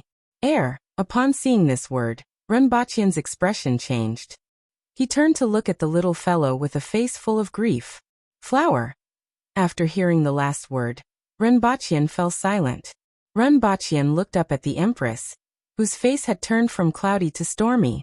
He rubbed his forehead and said, Your Majesty, your daughter is called Qi Hua, the Empress. This name is actually not bad. It's simple and easy to raise. Ren Baqian tried to find a good point about this name. Where I come from, it's popular. For example, Guden Yaden, Ergu and so on. Erhua sounds better than Ergo. If I call him Chi Ergu hihi. Ren Baqian laughed at this point. Bang. The Empress sent him flying with a kick. Her face alternated between green and white as she sat there. Forget it. Let's just call her Qi Yuqing. Your Majesty, a monarch never goes back on his words. I know, I will not change it. He used to be called Two Flowers. Bang. The Empress gritted her teeth and said, Someone add the princess's name to the list. Qi Yuqing. The Empress turned her head and looked at the heartless little fellow rolling on the ground. She became even more depressed and gave her a tight slap on her butt. He didn't hide his anger at all. Wow. The little fellow turned to look at the Empress with a blank look on his face. He didn't know what was going on. As she thought about it, her eyes began to fill with tears. Wow. Master, I heard that Qi Zixiao's daughter was born a cardinal heaven expert, which is equivalent to our earth will expert. Do you think this is true? On the way to Lan City from the Yun Nation, a few carriages were traveling at high speed. A conversation was taking place in one of the carriages. It should be true. Qi Zixiao wouldn't lie about such a thing, the old man said. If Ren Baqian was here, he would have recognized them. The old man was the new chief of the Temple of Heaven, Zhongshang, and the young man was Jiao Ping, who had been guarding him for a few days. After half a year, the Temple of Heaven had finally settled down, and Zhongshang set off for Lan City. She was born an earth will expert. It's unimaginable and terrifying. Jiao Ping shook his head and sighed. Compared to the other party, his talent was nothing. It's indeed terrifying. Zhongshang nodded. However, it's also a blessing. It's a blessing for the human race to have such a talented person in the future. Jiao Ping nodded. It was indeed a blessing for the human race to have such an expert when they left the land of exile in the future. I don't know what level she will reach in the end, and whether she can compare to the ancient emperor. It's said that even when the emperor was born, he wasn't this terrifying. It's hard to say. The birth of the emperor always causes strange phenomena, but this child has no strange phenomena, and was born a Kismet heaven expert. I don't understand. Is this also considered a strange phenomenon? Maybe it's true. Zhongshang nodded again. The two of them ended the topic.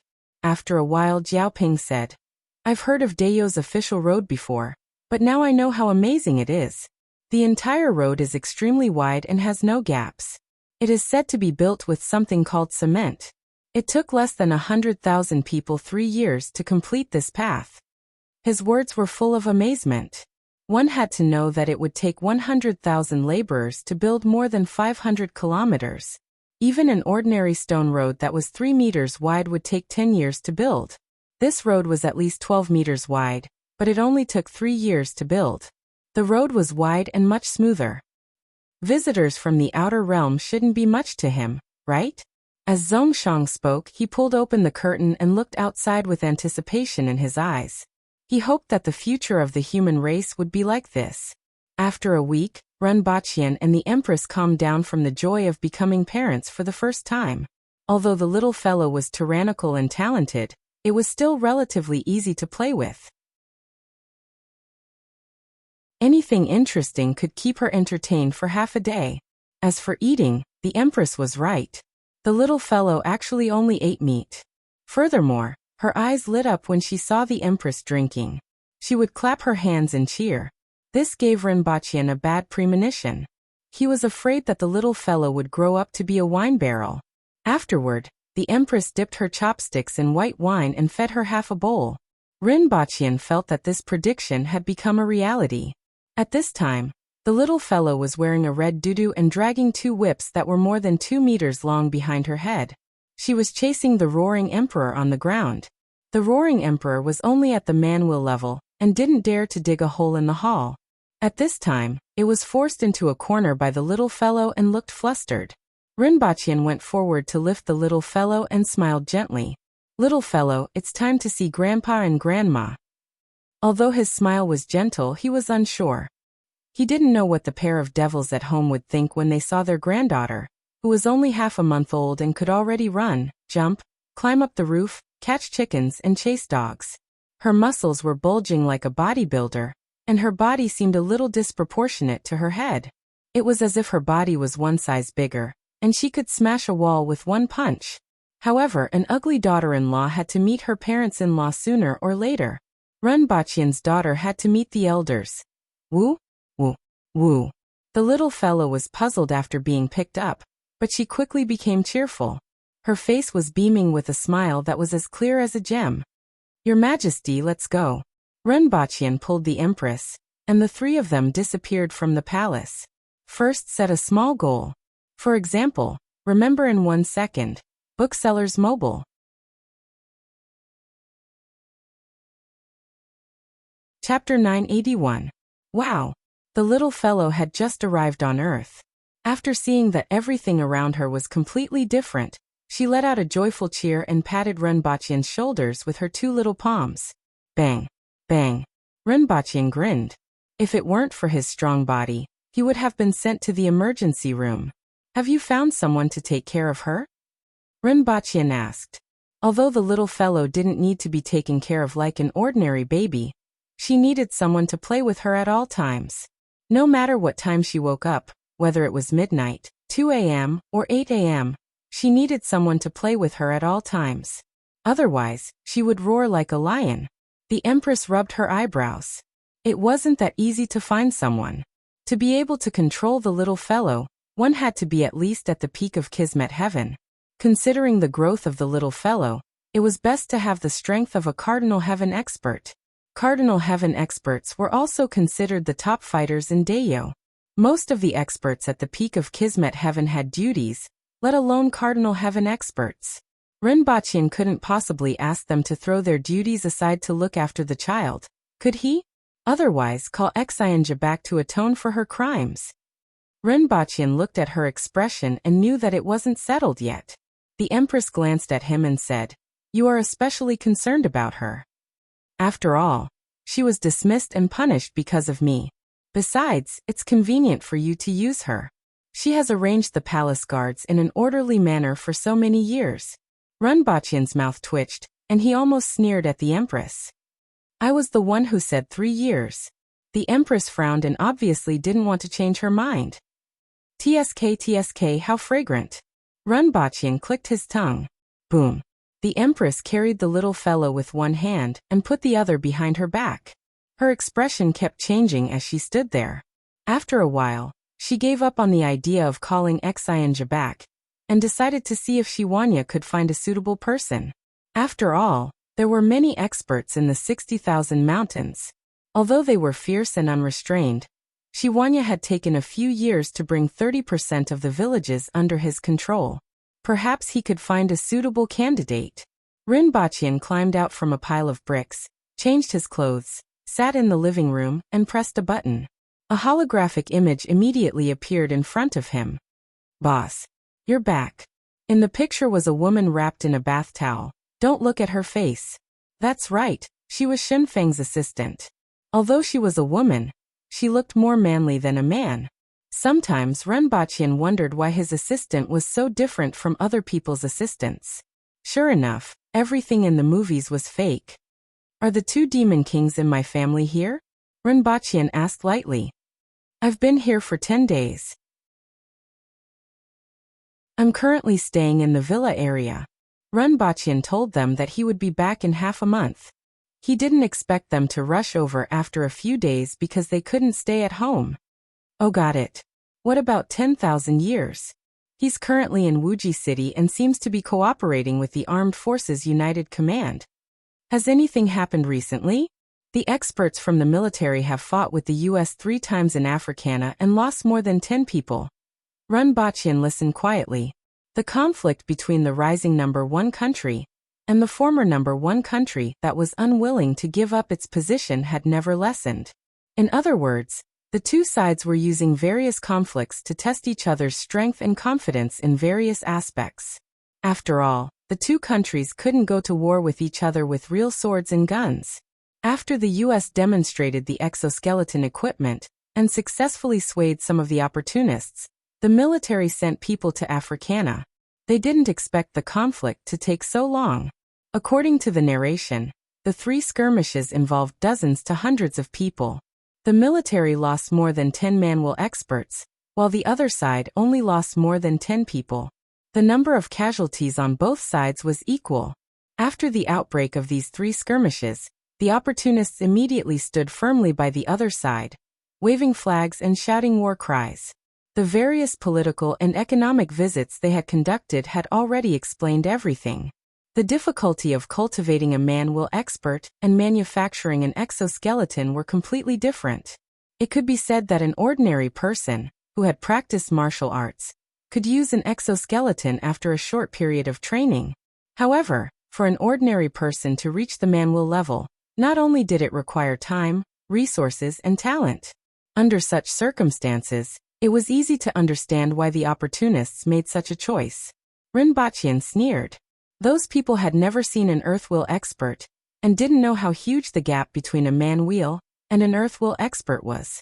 One had to know that an earth-will expert could already cut bullets with a knife. This wasn't something that the soldiers who used the exoskeleton system and the assistance of artificial intelligence could contend against. On the big stage, technology did indeed have an advantage. However, under the current situation where it was impossible to use weapons of mass destruction, an earth-will expert had a crushing advantage. Has anyone in the military reached the earth-will level? Rinpoche asked faintly. The other party was silent for a while before replying. 3 from the military and 2 from the Armed Forces Command. Rinpoche nodded. With such a large population base in the past 10 years, there would definitely be a few geniuses emerging. However, since the military had an earth-will expert, it meant that the number of earth-will experts wouldn't be small in the future. He needed to increase the number of winged cavalry warriors on Earth. In addition, he also needed to arrange for a cardinal heaven expert. This level of expert could be used as a nuclear deterrent. After understanding what he wanted to know, Rinpoche turned off the holographic image. The Empress had changed into a long red dress and was carrying the little fellow, who was wearing a red doo-doo, downstairs. The little fellow was like a small animal that was being held by the neck. It was very quiet, but its black eyes kept rolling. Let's go, the ugly daughter-in-law is going to see her in-laws. Just as Rinpoche finished speaking, the Empress kicked him out. Ugly daughter-in-law. Ugly granddaughter. Rinpoche sighed. The Empress raised her eyebrows. That pair of eyes looks like you. Yes, yes. Rinpoche replied unhurriedly. The little fellow was actually quite good-looking, but her single eyelids made her eyes look a little small. It looked like Rinpoche. But then again, the Empress's phoenix eyes weren't considered big. The corners of her eyes were raised at a moderate angle, higher than the corners of her eyes, and the inner corners of her eyes were facing down. There was a unique charm to her eyes. Her eyes were spirited and quite dignified. They complemented the Empress's heroic spirit and complemented each other. They were completely different from those almond eyes and peach blossom eyes that gave people an affinity. After exchanging a few words with the Empress, the 3 of them took the elevator downstairs and took a car to the villa area. In fact, it wasn't too far away, but the little fellow's muscles and hair that was more than 2 meters long were a little shocking. Rinpoche wasn't prepared to go out and be surrounded by people. When they arrived at the villa area, Rinpoche had just stepped onto the steps when the door was opened. All the houses in the villa area had 360-degree AI surveillance. As long as there were guests, the AI butler would alert them before they reached the door. Why did you take so long to come back? As soon as he opened the door, Rinpoche's father grumbled while looking around for his granddaughter. This is his. Before Rinpoche's father could finish his sentence, his eyes froze. Wow. The little fellow clapped her hands and laughed. I told you that I would be back in half a month. Rinpoche smiled helplessly. He knew that his father would react this way when he saw his father's expression. Is it the one you mentioned? Rinpoche's father asked with his eyes wide open. That's right, my daughter, your granddaughter. Rinpoche replied. Really? Why would I lie to you? She's my biological daughter. Your granddaughter is still warm. Renbaqian's father glanced at the Empress, waved his hands, and put on a smile. I don't mean anything else. I just feel that this child is a little big and has such hair. She was born with a lot of hair. These muscles. She has been practicing martial arts since she was in her mother's womb. Renbaqian's father finally couldn't continue talking to Renbaqian. He rolled his eyes and suppressed his anger. He smiled at the Empress and said, "Come in and talk. Why are our own family members standing at the door? Isn't it because you are blocking the door? I thought you changed your profession to be a door god," Renbaqian ridiculed. Renbaqian's father was so angry that he wanted to give him a kick. Chapter 982. Renbaqian placed the little fellow on the ground. Your two granddaughters. Renbaqian and the Empress sat on the sofa while the little fellow sat on the ground and looked around. Everything around her was new to her. Sitting on the opposite sofa was the Demon King X2, who was staring at the little fellow motionlessly. The two of them were sizing up the little fellow, who was wearing a red doo-doo and had her hair coiled into a big circle on the ground. Only the ends of her hair were in the hands of the Empress. It seems a little big? Mama Ren asked doubtfully. Good nutrition. Why is her hair so long? Mama Ren asked the same question as Papa Ren. She was born with a lot of hair. Renbaqian said helplessly. The two of them looked at the little fellow, then at Renbaqian and the Empress. After a long time, they didn't dare to ask if she was their biological daughter. It's probably related to the special condition of Zixiao's body, Renbaqian said. The two of them were puzzled as they didn't know what was so special about her body. Zixiao is a spirit wheel expert. What's a spirit wheel expert? The two of them were even more puzzled. In fact, the highest level on Earth was the Earth Wheel, and many ordinary people hadn't even heard of it. As for the two elders, even though they knew about man and Earth Wheel experts, that was all they knew. As the name suggests, she is an expert above the Earth Wheel level. It's probably the difference between level 1 and level 30. Assist. The two of them gasped as if they had convulsions. Even though they were ignorant, they knew the level of an Earth Wheel expert on Earth. They were the top experts and could be said to be the pillars of the country. According to their son, this was only level 1. How could their daughter-in-law be more than 10 times stronger than an Earth Wheel expert? Don't tell others about this. In fact, not many people know about the existence of a spirit wheel expert, Renbaqian said faintly. He turned to look at the Empress and subconsciously wanted her to perform. A simple performance of breaking a wall with a flick of her fingers would probably scare the two elders into thinking that she was a god. However, the Empress acted as if she didn't see it. Renbaqian's parents looked at the Empress, then at their son, and then at their granddaughter. Although they still couldn't figure out why the little fellow was born like this, at least there was an explanation. The two of them thought about it, and decided that they couldn't ask too much. Their son didn't have many secrets, and their daughter-in-law had even more. The two of them smiled and asked, "What is the child's name?" Ren Yuqing. How do I write it? I'll follow you, Ren. You as in beautiful jade, Qing as in alluring city. Papa Ren glared at him and said, Nonsense. Do you think I don't know that you have the same name as me? The name is not bad. Do you have a nickname? 2 flowers. The Empress glared at Renbaqian. Papa Ren. Mama Ren. Although we can call him by his nickname, isn't this too casual? Papa Ren was a little hesitant. On the other hand, Mama Ren put on a smile and said, Erhua, come let Grandma give you a hug. Don't hug her. Renbaqian saw that one of the demon kings was going to hug the little fellow, and quickly stopped him. Why can't I hug my granddaughter? The little fellow was born with the strength of an Earthwheel expert. She doesn't know what to do yet, Renbaqian explained. Papa Ren and Mama Ren were dumbfounded. An Earthwheel expert at birth? Sometimes, they would listen to Wan Yin talk about some things. They knew that the strongest experts were at the Earthwheel level, and there were only a few of them on Earth. Now not only did they have a daughter-in-law who was at the Spirit Wheel level, but even their granddaughter was at the Earthwheel level. Since when did the Earth become so magical? Wah wah wah wah wah wah wah. The little fellow muttered a few words, then cheered and slammed her palms on the ground. The entire ground shook. With the little fellow at the center, a large area of the floor tiles cracked. Even the cement below her body was overturned. Papa Ren, Mama Ren. Renbachyan heaved a sigh of relief. This time he didn't have to explain. Papa Ren and Mama Ren were really dumbfounded. If the two of them didn't have an intuitive understanding of an earthwill expert just now, they were really shocked after seeing this scene. One had to know that the little fellow slammed her palms on the ground playfully, but it actually caused so much damage. There was cement below the ground. If this were to hit a person, after a long time, Papa Ren smiled bitterly and said, "This granddaughter isn't an ordinary person." Mama Ren rolled her eyes at him. Was there a need for him to say anything? The two of them didn't know what to say about the little fellow's situation. There weren't many elderly people who didn't want to have a grandchild, but with Hua's situation, there was no hope for that. The only thing that comforted them was that this little fellow was extraordinary. In the future, there would be an heir to the Ren family's foundation.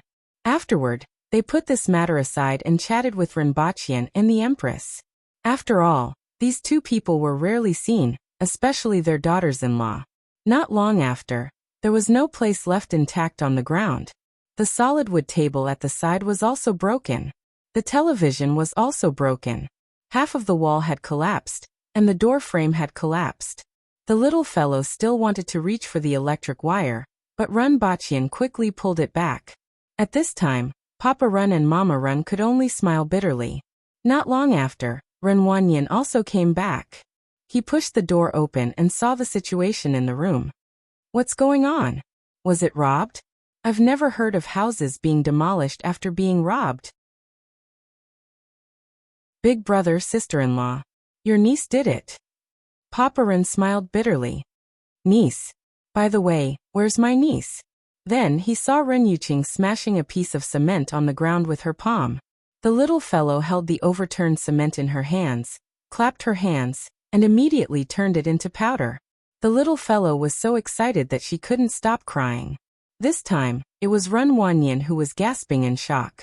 After listening to the entire situation, he could only exclaim, "She was born an earthwheel expert. She's going to become an immortal." What would the 5 experts who worked so hard to reach the earthwheel level think? I originally thought that my son was already pretty good. There's no way to compare, no way to compare. Although he was exclaiming that there was no way to compare, Renwanyan didn't feel envious. There was no point in being envious of such a child.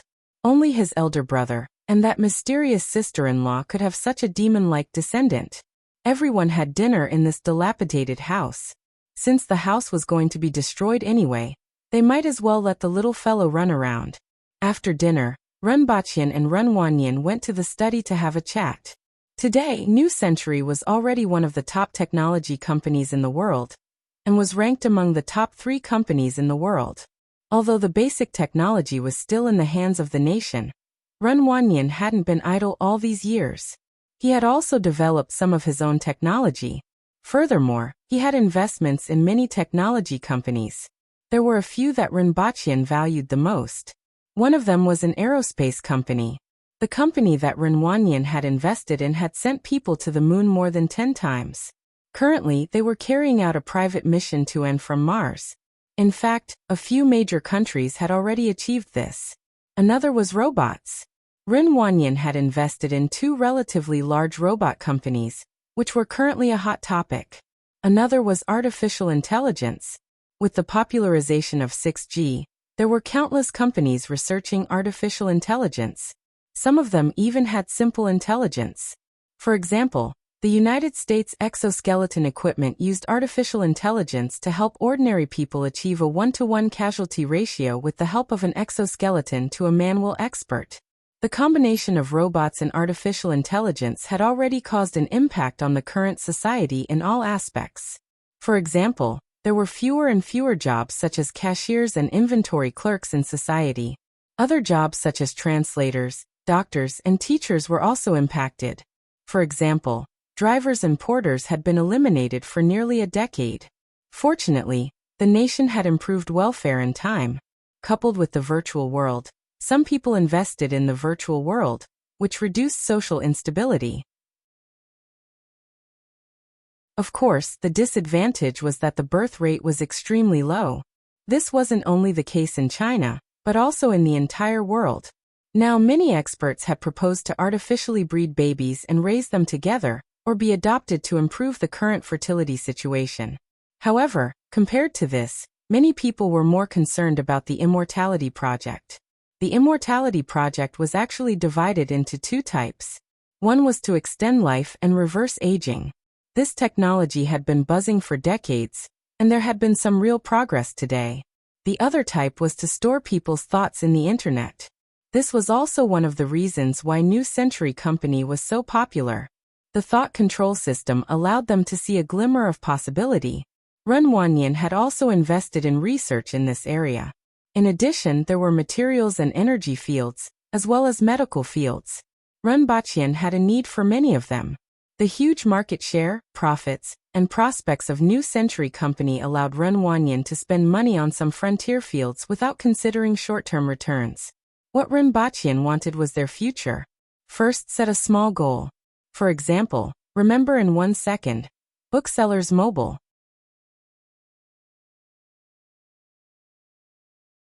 Chapter 983. Palace Master, are we going to the Imperial Palace directly? Let's find a place to settle down and walk around, Zhongshang said lightly. He was very interested in some of the current changes in Lan City.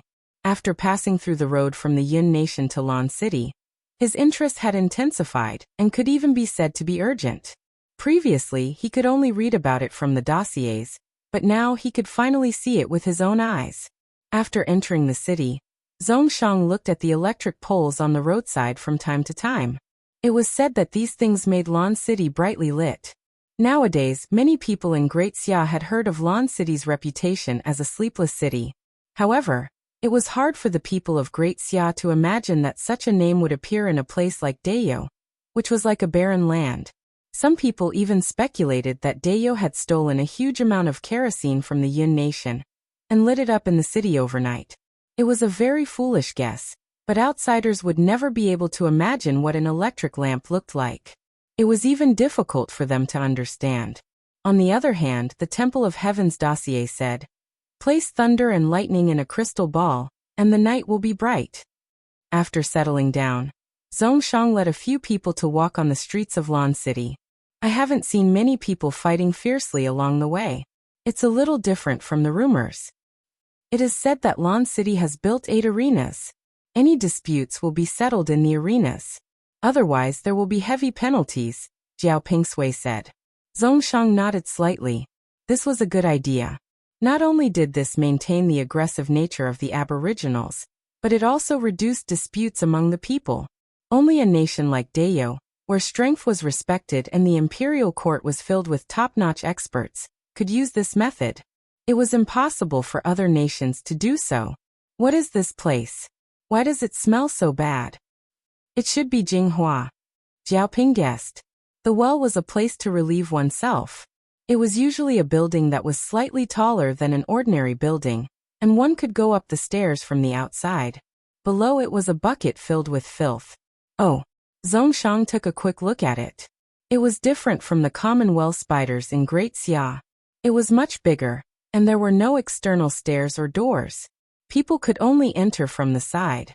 Normally, only one person could enter a well, but this one had many people entering, so it looked even messier. After all, with his status, there was no way he would pay attention to this kind of thing. Then, Zhongshang went straight to Jingyang Street, which was his destination. Whenever he saw a shop with a sign of the royal family hanging on it, he would go in and take a look. After walking around, he saw quite a few rare items, especially the royal department store. The table clock, toothpaste, wheat, vermicelli, soy sauce, and underwear were things he had never seen before. He especially liked the table clock and sugar, so he specially bought some. Following which, Ren Baqian went to the glass shop, the condiment shop, and even the pastry shop and the bookstore to gain some understanding of the new products that had appeared in Dayo. At present, it seemed that they were mainly focused on the livelihood of the people. However, this was also normal. The truly important things would not appear here. However, he did buy a lot of books in the bookstore. He was very interested in these things. As for the pastry shop, it had just been opened for a month. Every day, there was a tempting aroma coming from it. There were not many types of pastries, only a few types of pastries and a few types of sugar. However, the taste was excellent, and there was even freshly squeezed fruit juice. Although the price was not low, it was sold out every day after it was released. Tonglan was a regular customer here. She spent more than half of her monthly salary here, which made her rather resentful. Zhongshang wandered in Lan City until it was dark, and was finally satisfied. Lan City had indeed changed. Along the way, he saw some non-Aboriginals walking the same way as the Aboriginals. Both sides turned a blind eye to each other, and the situation was much better than what he had heard before. It seemed that the people of Lan City were also changing. He only saw it after the street lights were turned on at night. If the literati of Great Xia were here, they might have left behind 2 poems that would be passed down through the ages. It would have been even better if there were no white skeletons with little red flowers hanging everywhere that teased his nerves from time to time. In particular, when the night wind blew, it was really chilly and ghostly wails and wolf howls. The next day, Zhongshang requested to see the Empress and Rinpochian. The Empress did not give him a good look. In fact, it was already a form of tolerance that she did not make a move on the spot, and Zhongshang would not have any opinion on this. However, Zhongshang's main purpose was to see Rinpochian. In addition, he also wanted to see the child who had caused an uproar. Rinpochian did not care about this. It could be said that Qi Yuqing had an extremely high status in the hearts of these experts. In the future, when she walked out of the land of exile, this child would probably be the top fighting force of the human race.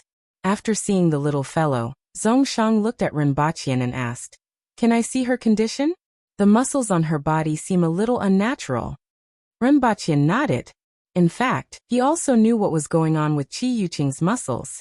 Back then, she absorbed too much essence blood from the Empress's body, and the power was too great for her. As a result, she was born with muscles. As she gradually grew up, the energy stored in her body would gradually be absorbed, and she would return to her normal body size. However, it was hard to say whether she could develop a body of muscles again. Zhongshang's conclusion after seeing her was the same as what Rinpochian had learned before. As for the speed of recovery, it was difficult to calculate. This was because it still depended on her martial arts talent, and the speed at which she transformed essence blood. In the past, there were cases of spirit wheel experts giving birth to children. Although the descendants of spirit wheel experts were usually more talented, there had never been a situation like Qi Yuqing's. As a result, no one dared to easily measure it. However, Rinpochian did not care. Even if she grew up to be a body of muscles, with her status, there was no need to worry about not being able to get married. After that, Zhongshang stayed in Lan City for half a month and saw the steam train. He was greatly impressed by this tool. If the human race wanted to get out of the 60,000 mountains, it wouldn't be possible with just a few people. They would need a large number of experts, a strong army, a large number of supplies, and a steady stream of follow-up forces. It would also be difficult for so many people to cross the 60,000 mountains. Back then, the average strength of the last 100,000 people was much stronger than it was now. There were almost no old or weak people among them. However, only half of the 100,000 people were left. Previously, when he heard Rinpochian say that there was a tool to fly in the sky, he also thought about it. However, after seeing the train, he immediately realized that this tool could send the human race across the 60,000 mountains. Of course, enough tracks had to be laid. However, as long as there were enough materials and manpower, this could be achieved. A few days later, the first batch of tractors would be sold, and Zhongshang would be able to see this new steel monster with his own eyes. After 4 months, Rinpochian finally saved up 200 tractors, which was already the full production capacity. However, the experts had made adjustments to the production line, and the craftsmen were more familiar with it. In the future, the production speed should be much faster. Previously, most of the people in Lan City had heard of this kind of metal monster that could walk on its own. When the 5 tractors drove into Lan City, the entire city was in an uproar. Countless people crowded on both sides of the streets just to catch a glimpse of this kind of metal monster. Next, it was the newly opened Royal Geely Tractor 4S shop. Someone explained the parameters and functions of the tractors in front of the shop. Of course, most people couldn't understand, and were just there to watch the excitement. However, when the sales started, 200 tractors were sold in a flash, and more than 500 were reserved. Of course, some of these people were from the various departments, and some were arranged by Rinpochian himself. What surprised him was that the Zhang family and a few other merchants from the Yin nation had reserved nearly 100 tractors. It had to be said that these families had a really keen sense of smell. As for the commoners, when these tractors sped through the roads and fields of Dayo and the Yin nation, the commoners would clearly see the difference between this new machine and the previous manpower and animal power. Naturally, they would know how to choose. He was also prepared to publish chicken soup for the soul in the newspapers for a few days. The story of an ordinary person who paid off his loan within a year after buying a tractor, and then reached the pinnacle of his life and married a fair, rich, and beautiful woman. Do you really not want great Xia? You have to know that there are tens of millions of people, a vast land, and countless mines. It should be able to achieve your goals faster. On the second day after the tractors entered the city, Zhongshang brought up the old matter again. He now felt that this land was the best in Rinpochian's hands. Rinpochian could change this land. The things that he could do couldn't be done by others. I've said that I'm not interested. Rinpochian waved his hand. Did he want to tire himself to death with the addition of Great Xia? Besides, the changes in this world are gradual and affect each other. The changes in Dayo will eventually bring changes to Great Xia and the Chen nation. I just need to hold the rope and let them dance with me. First, set a small goal. For example, remember in 1 second, Booksellers Mobile.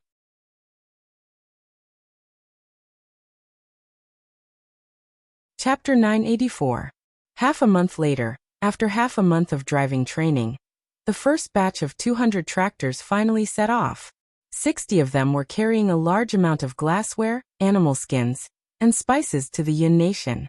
Others went to the Protectorate of the Southeast and the Protectorate of the North, and some directly brought the parts for rotary tillage into the fields. Little Shirtu, where have you been these days? Earth doesn't care anymore? What is this? It can actually run on its own? These people all lived in farms outside the city, so they had heard very little about tractors. When they saw a young man driving this strange thing back, they were all amazed. Call me Mischievous Stone, don't call me Little Stone. This is a tractor. You've never heard of it, right? No. It can be used to transport goods and plow fields. It's a new invention of Zhao Prince Consort. Mischievous Stone showed off. This thing can plow the land? What are these round ones for? Many people were amazed. That's a tire. Don't stab it with a knife. I'm telling you, whoever stabs it, I'll fight with you.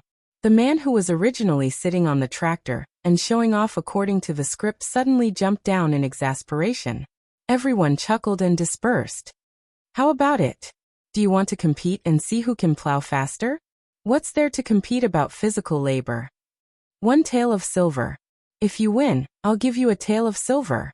If you win, you'll work for me for a day. An ordinary citizen's monthly income was no more than 1 tael to 1.5 taels of silver. How could they refuse such a good opportunity? Immediately, a few strong men spoke up. How do we compete? The 6 of us will compete together. If the 5 of you can plow faster and better than me, I'll consider it your win. I'll give you a tael of silver. If the 5 of you can't beat me, then come and work for me for a day. Bah, are you looking down on us? Do you want to find a place to practice? The few burly men immediately said angrily. Whether you think highly of me or not, we'll talk about it after we compete. This time, let's compete in plowing the land, not in punching and kicking. Mischievous Stone chuckled. Little Shirtu, just wait to pay up. The few burly men said one after another.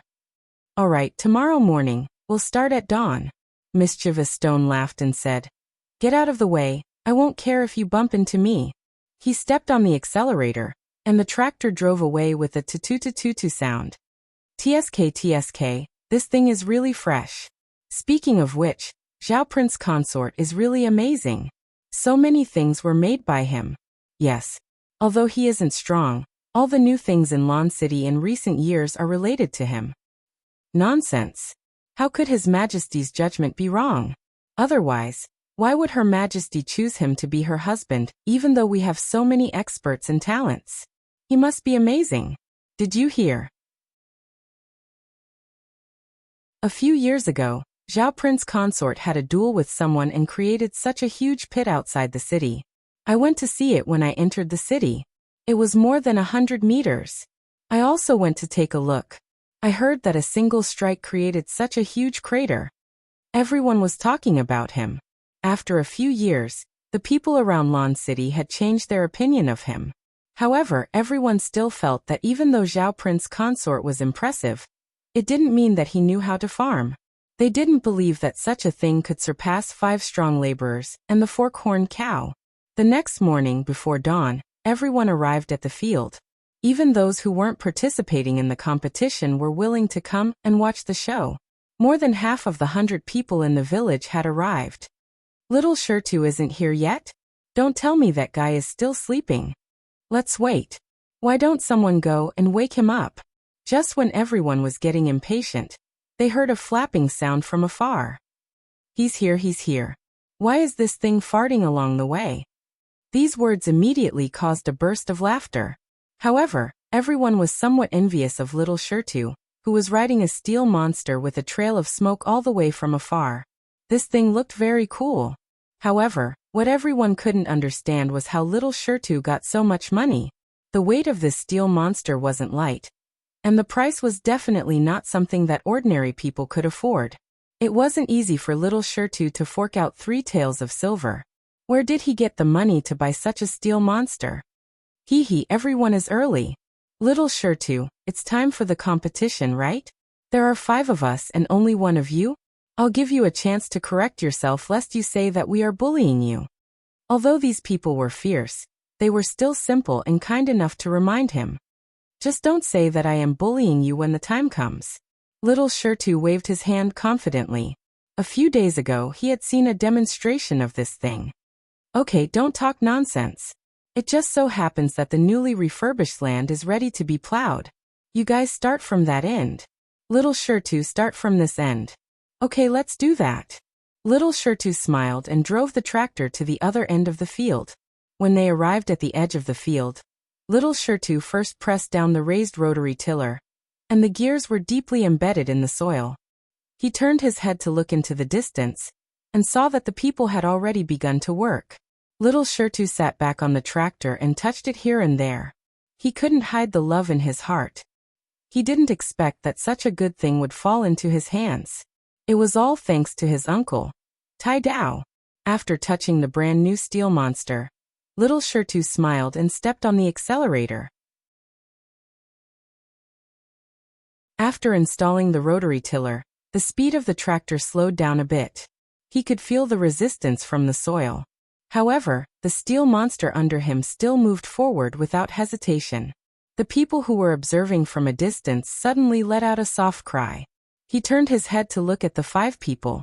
At this time, each of them had almost plowed a quarter of the field. Moreover, they used manpower to plow first, and then used horned cows. This way, they could save more animal power, and could plow an additional 2 mu in a day. The 5 people plowed a total of 40 mu in a day. The strange thing under Little Shita's feet could plow 40 mu? Time slowly passed, and when the sun was about to reach the sky, everyone's expression changed. The 5 people next to them had already taken a break, but Little Shita's speed didn't slow down at all. He kept plowing at the same speed without stopping, and he had already caught up with the 5 people. The 5 people plowed 25 mu in the morning, which was already their fastest speed. In the afternoon, they could plow at most 15 mu. On the other hand, Little Shirtu plowed 30 mu in the morning, but the steel monster under him still didn't look tired at all. This gave everyone a bad premonition in their hearts. Could it be that this thing was comparable to 5 people and 5 horned cows? In the afternoon, the speed of the 5 people next to them had slowed down, but Little Shirtu was still plowing at the same speed. The thing behind him, which had been rotating all the time, was still constantly turning the soil. It wasn't until the evening that little Shirtu wiped his sweat and jumped down from the tractor. He raised his eyebrows and said, "How is it? Are you convinced now?" Everyone's eyes weren't on him, but on the steel monster under little Shirtu. This thing plowed 60 mu of land for a whole day, and it didn't stop at all. It was simply terrifying. Damn it. A man who was sweating profusely cursed. This thing is really strong. Yes, the 5 of them had used up all their strength and plowed 45 mu of land. However, this thing's stability was simply despairingly stable. Hee. Little Shirtu laughed rather contentedly. Are you willing to admit defeat? Bah, am I someone who doesn't keep to my words? Do you believe that I won't let you have a taste of my fist? Night came, but the excitement in the farm didn't subside. A group of people surrounded the tractor and discussed it. At the same time, they asked little Shirtu about the situation of this thing and its price. When they heard that it cost 200 taels, everyone was a bit silent. This thing was good, but unfortunately they couldn't afford it. Don't think it's too expensive. Let me tell you, this thing is worth 10 laborers. 10 laborers can earn 100 taels a year, and you can earn it back in 2 years. How can we have so much money? Speaking of which, where did you get the money from? Someone asked. Don't worry about me. As for the money, this thing can be paid in installments.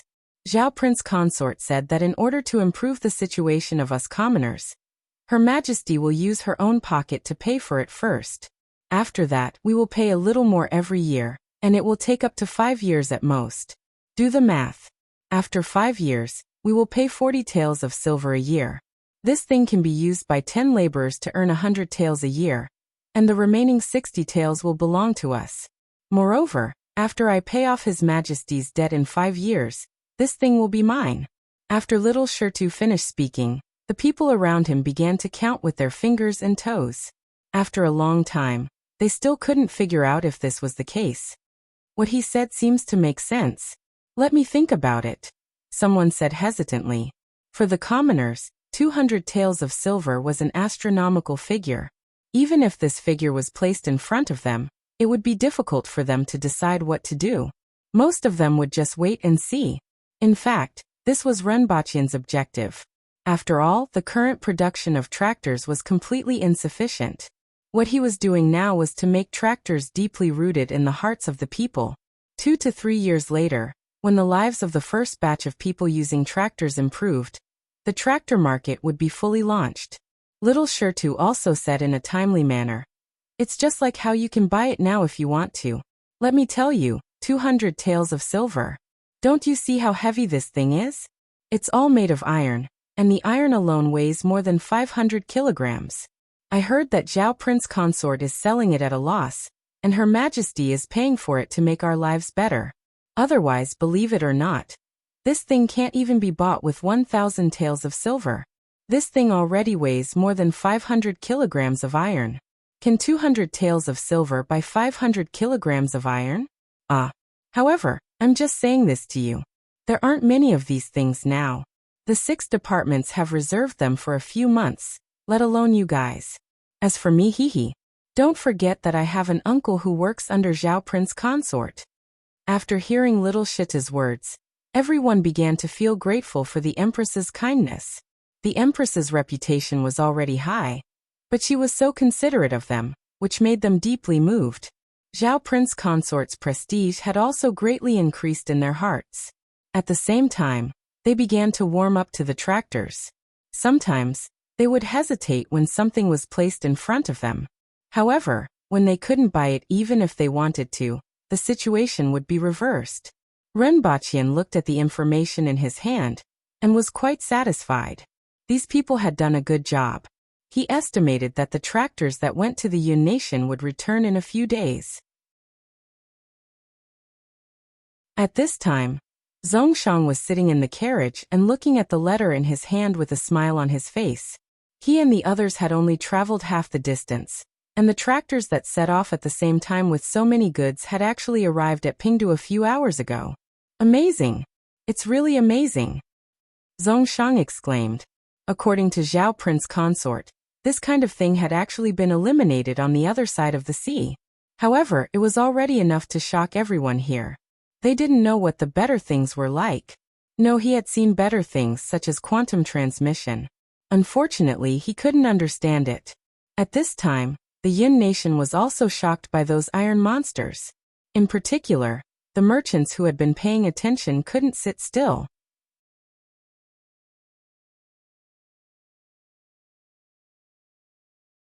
Chapter 985. Wang Jing, the former capital of the Yin nation, had once again regained its prosperity after 3 years of war. Many people lived a befuddled life.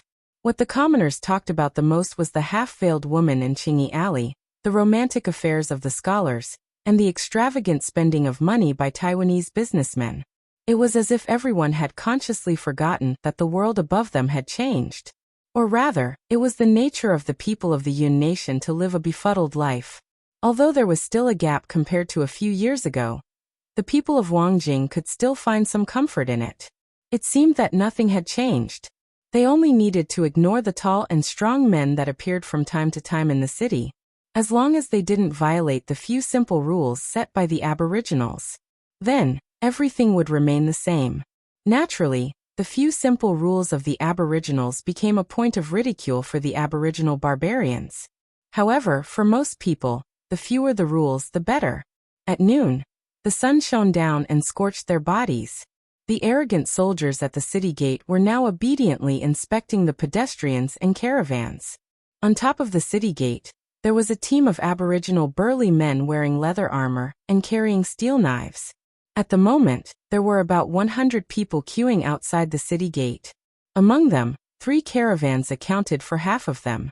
There were also a few carriages with unknown people in them, and the rest were commoners with traces of weathering. Occasionally, the people would look up and see the burly men standing on top of the city gate. The irritation that was caused by the scorching sun seemed to have been doused with a basin of ice water. No matter who they were, they could only wait and queue. Those barbarians. A young man put down the curtain and snorted. "It's already much better than what we originally thought, isn't it?" An old man said faintly. Compared to a few decades ago, the Aboriginals are already quite restrained. Their methods are also hard and soft. If this continues, the Yin nation will no longer exist in 100 years. Seeing the young man's nonchalant expression, the old man's expression became serious. "If I find out that you are in contact with those people again, I will kick you out of the family." "Got it," the young man replied with his head lowered. Seeing that the young man had agreed, the old man closed his eyes to rest.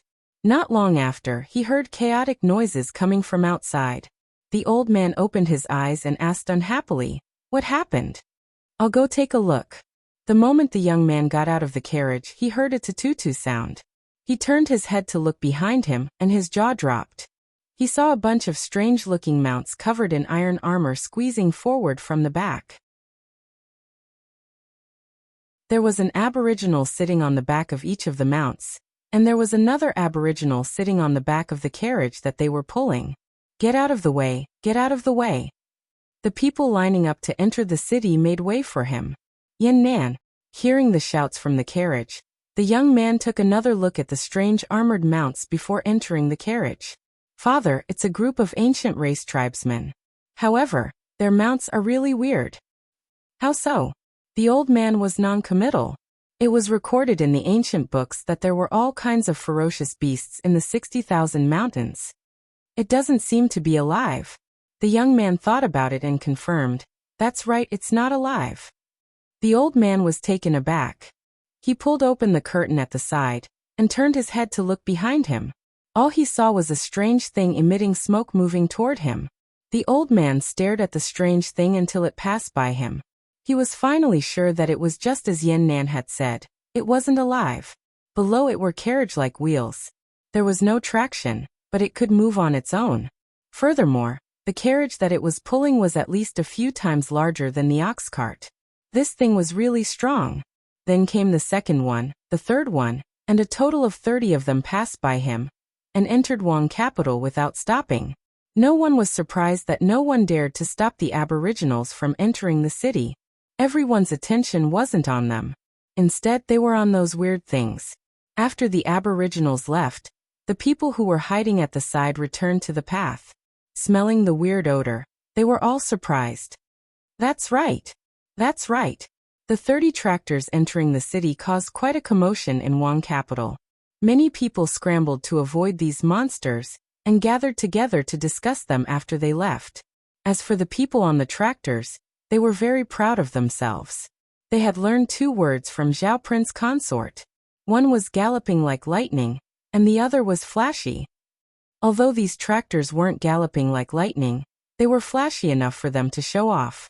Unfortunately, they were in front of the people of the Yun Nation, and not in Lan City. However, they would return very soon. These 30 tractors created a huge splash in Wang capital. 10 days later, the caravan brought back some news that really set off a storm in Wang capital. It would only take 3 days to travel from Lan City to Pingdu and 2 days to travel from Pingdu to Wangjing, which could carry more than 5 ox carts of goods. Furthermore, only 1 or 2 people would be needed. Before this, it would take at least 15 days to transport the goods. Anyone with a bit of knowledge would know what this meant. Furthermore, it would only take 5 days to transport the Aboriginal army from Lan City to Wang capital. This speed made their hairs stand on end.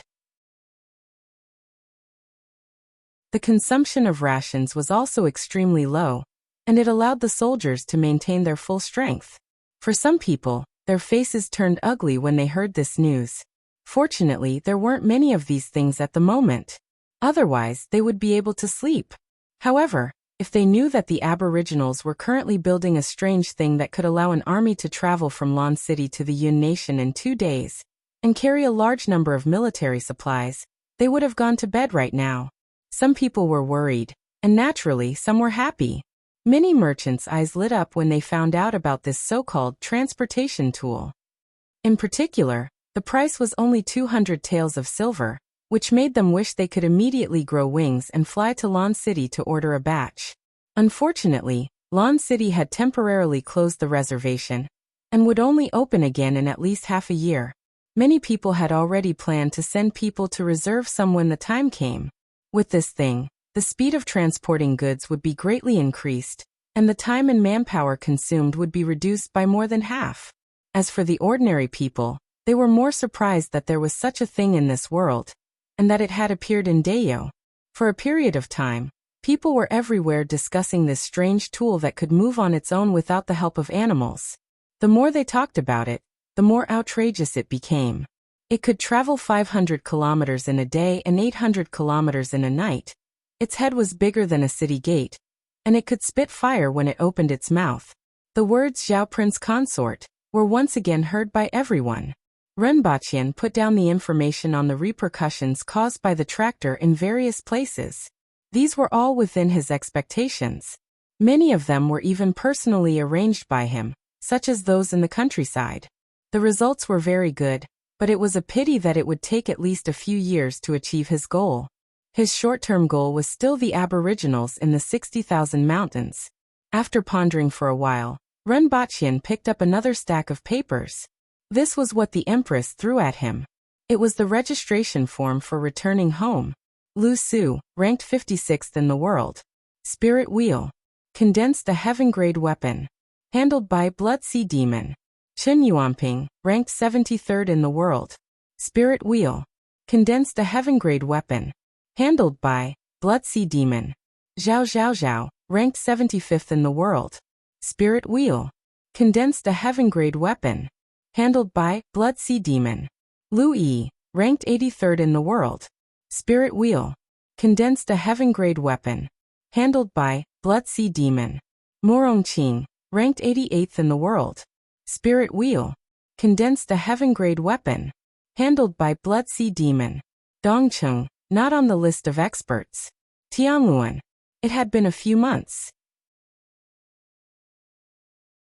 Looking at the stack of membership forms in his hands, Renbaqian wanted to give Blood Sea Demon a thumbs up. His actions and work efficiency were enough for Renbaqian to award him a Model Worker Medal.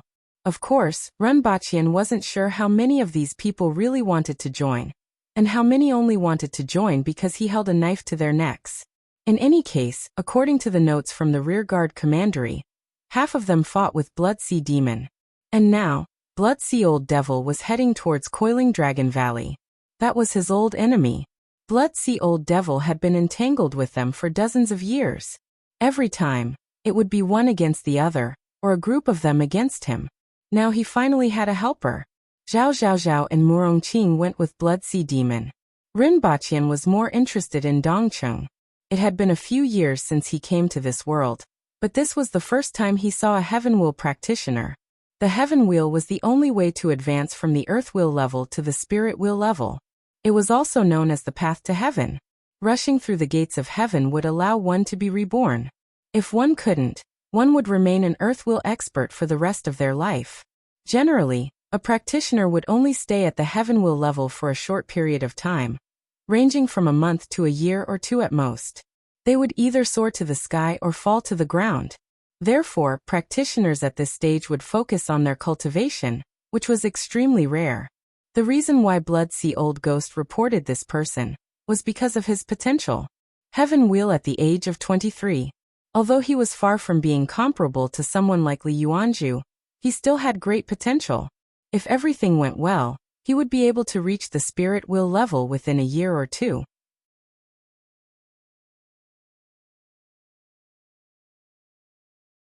Chapter 986. The Coiling Dragon Valley had a very strange topography. In the middle of the valley, there was a towering mountain, and around the mountain was a twisted river. Looking down from the mountain, it looked like a coiled dragon. This mountain was called the Pillar of Heaven's Mountain, and there was a Tianmen sect on the mountain. In the past, it was considered an extremely famous sect in Great Xia, and it had never declined for hundreds of years. However, in recent decades, its reputation had plummeted, and it was all because of one person. He was like an unkillable cockroach. He advanced from the Earth Wheel to the Spirit Wheel, condensed a heaven-grade weapon, and finally became a top expert in the world. Because of his persistent pestering, the Heavenly Gate sect had suffered great losses over the years, and its reputation had plummeted. More than once, the people in the sect blamed the person who provoked this great enemy, but they didn't dare to show it. That person was the current Tianmen sect leader. No one knew if the sect leader regretted his youthful recklessness.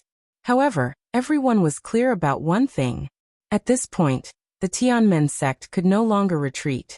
If they took a step back now, the last bit of face of the Heaven Gate would be gone. In the future, when others talked about the Heavenly Gate sect, they would say that it had been pulled down from the top sect by one person, and ended up in a state of disgrace. The Heavenly Gate sect would no longer need to be seen by others, and even their ancestors would have to jump out of their graves. On this day, someone, that bastard is here again.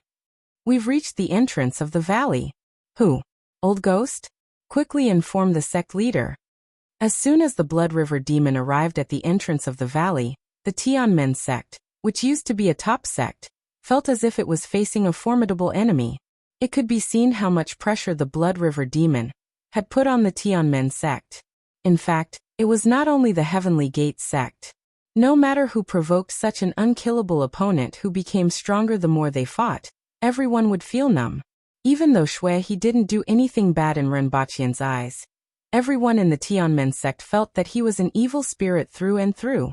Many people had heard of his notoriety ever since they entered the sect. Not long after, Shuehe and Old Ghost swaggered to the front of the Heaven Gate sect's mountain gate. A blood-red blade appeared in their hands. Upon closer inspection, the blade looked like flowing blood. It was so red that it made people panic, and it gave off a bloody smell. Old Ghost Shuehe raised the blood saber in his hand, and was about to destroy the mountain gate. A loud shout suddenly came from the sky. Impudent! A giant sword fell from the sky. Hee hee! Shuehe cackled as he retreated several tens of feet in a flash. The dust in front of him dissipated to reveal a middle-aged man who appeared to be in his 50s. A 3-meter-tall giant sword was stabbed into the ground in front of him. In fact, both of them were much older than they looked. Blood River Old Ghost had been at odds with the Tianmen sect for 70 years. It was just that their spirit will level made time pass exceptionally slowly for them. Shuehe, you really won't give up. Today, I will let you fall here, so that you do not harm others. The middle-aged man angrily rebuked. Shui he let out a weird laugh. Slaughter? Who did I hurt? My Heaven's Gate sect's Elder Lin, Elder Fu, the Outer Sect's Steward Lu, and dozens of true disciples all died at your hands. This blood feud will be repaid today. The middle-aged man scolded. Bah. Serves you right. Blood River rolled his eyes and spat out a mouthful of phlegm. Blood River, you're courting death. Another 4 people descended from the sky, surrounding Blood River from all directions. These 4 people were of different genders and ages. There were 3 men and 1 woman, but they were all at the spirit will level. However, my main purpose today isn't to fight. Blood River Old Ghost changed his tone. The middle-aged man was slightly stunned. Blood River's main purpose today wasn't to fight? Why was that?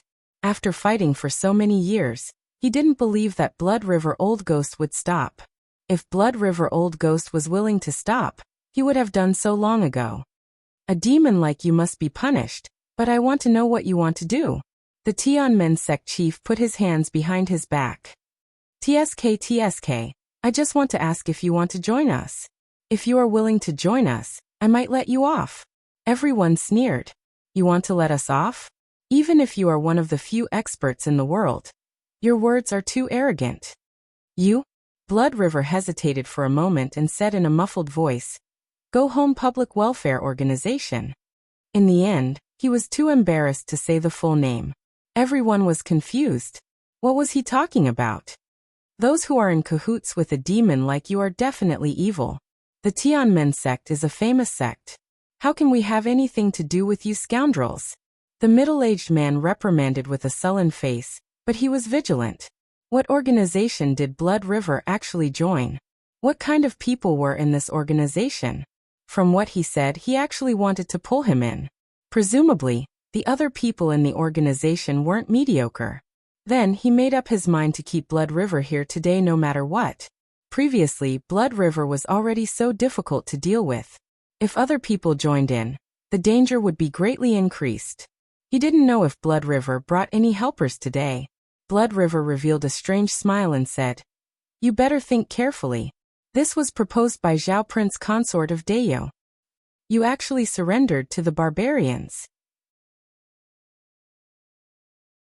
Blood River, you want our Tianmen sect to surrender to the barbarians? You are really thinking the wrong way. This is simply wishful thinking. The Tianmen sect chief scolded angrily. Blood River, you deserve to die 1,000 times over. A few people beside him also spoke up. However, everyone was happy. Previously, Blood River and the Tianmen sect were 2 parties, and it wasn't appropriate for the other sects to intervene. Now that Blood River had surrendered to the foreign races, the other sects wouldn't let him off if this news got out. So you guys aren't willing to join us? Blood River smiled sinisterly. Nonsense, why would we associate ourselves with you scoundrels and barbarians? If you say so, then this old man is relieved. Blood River suddenly laughed loudly. How could he hope that his enemies of so many years would join his organization? Previously, he didn't make it clear and deliberately pointed out the identity of Zhao Prince Consort of Dayo. He didn't mention Li Yuanzhu, Li Fu, and the others at all. He was just waiting for them to say this. After saying this, they could die. Men set up the formation. The Tianmen sect chief commanded. Another 36 people descended from the mountain, all of whom were at the earth will level. They formed 2 circles with the previous 4 people and surrounded Blood River. Today, we will get rid of this evil for the people. Since you guys refuse a toast only to be forced to drink a forfeit, it's your turn to attack with me, my 2 brothers. Blood River laughed. Indeed, you brought helpers. The Tianmen sect chief made up his mind. It was better to appear now than to be caught off guard later. However, when the 2 of them walked out from afar and appeared in front of everyone, their expressions changed. Who are you? Zhao. Morong Qing. The faces of everyone from the Tianmen sect changed drastically. The appearance of the tractor had given Dayo and the Yin Nation a lot more vitality, like blood carrying oxygen to all parts of the body. The tractors that traveled to and fro delivered supplies to other places in a very short period of time. In particular, Tractors could be seen entering and exiting several city gates almost every day, transporting large amounts of supplies in and out of Lan City. Lan City's glass products, spices, and animal hides were all popular in the Yun nation and brought in a lot of profits. The cost of a cart of glass products was only a few hundred taels of silver, but it could be sold for tens of thousands of taels of silver in the Yun nation. This was even after lowering the selling price. After all, the Yun nation was now considered a part of Dayo. Even if they were shaving wool, they couldn't let the other party rebound. Otherwise, how were they going to sell the rest of the products? The profit of spices was no less than that of glass products. 50 grams of spices could be sold for 5 to 10 taels of silver, and a cart contained 5,000 kilograms of spices.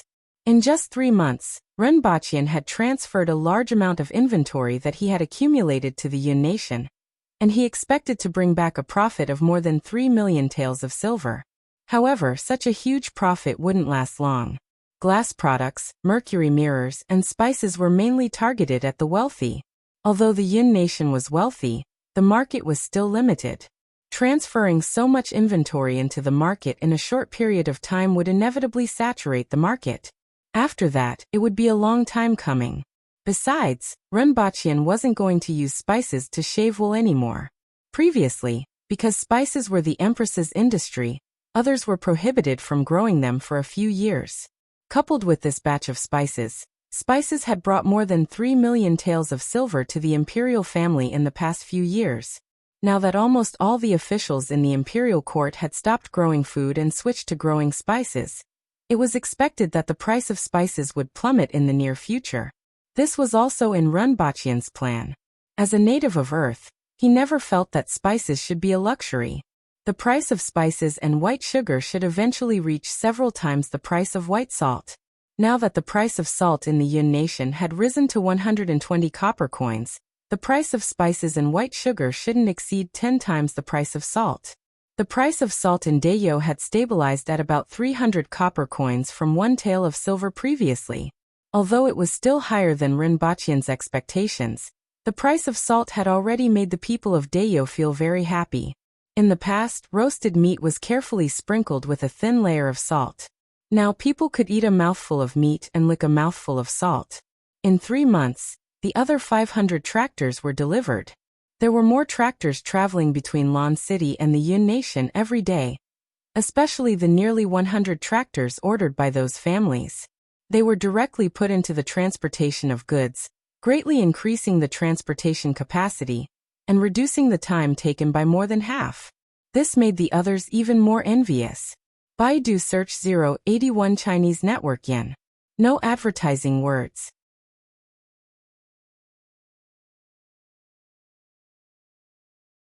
Chapter 987.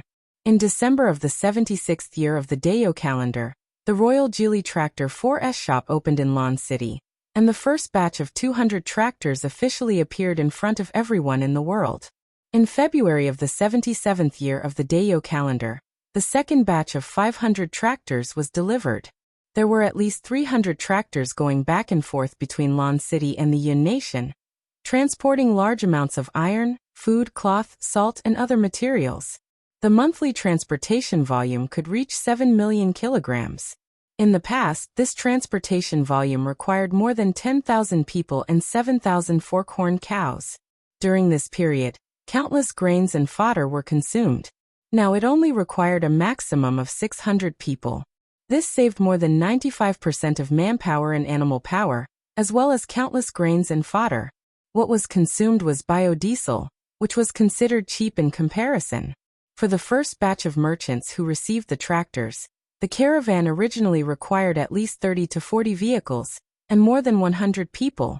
Less than 20 of the vehicles were loaded with goods, while the rest were loaded with grains and fodder consumed on the road.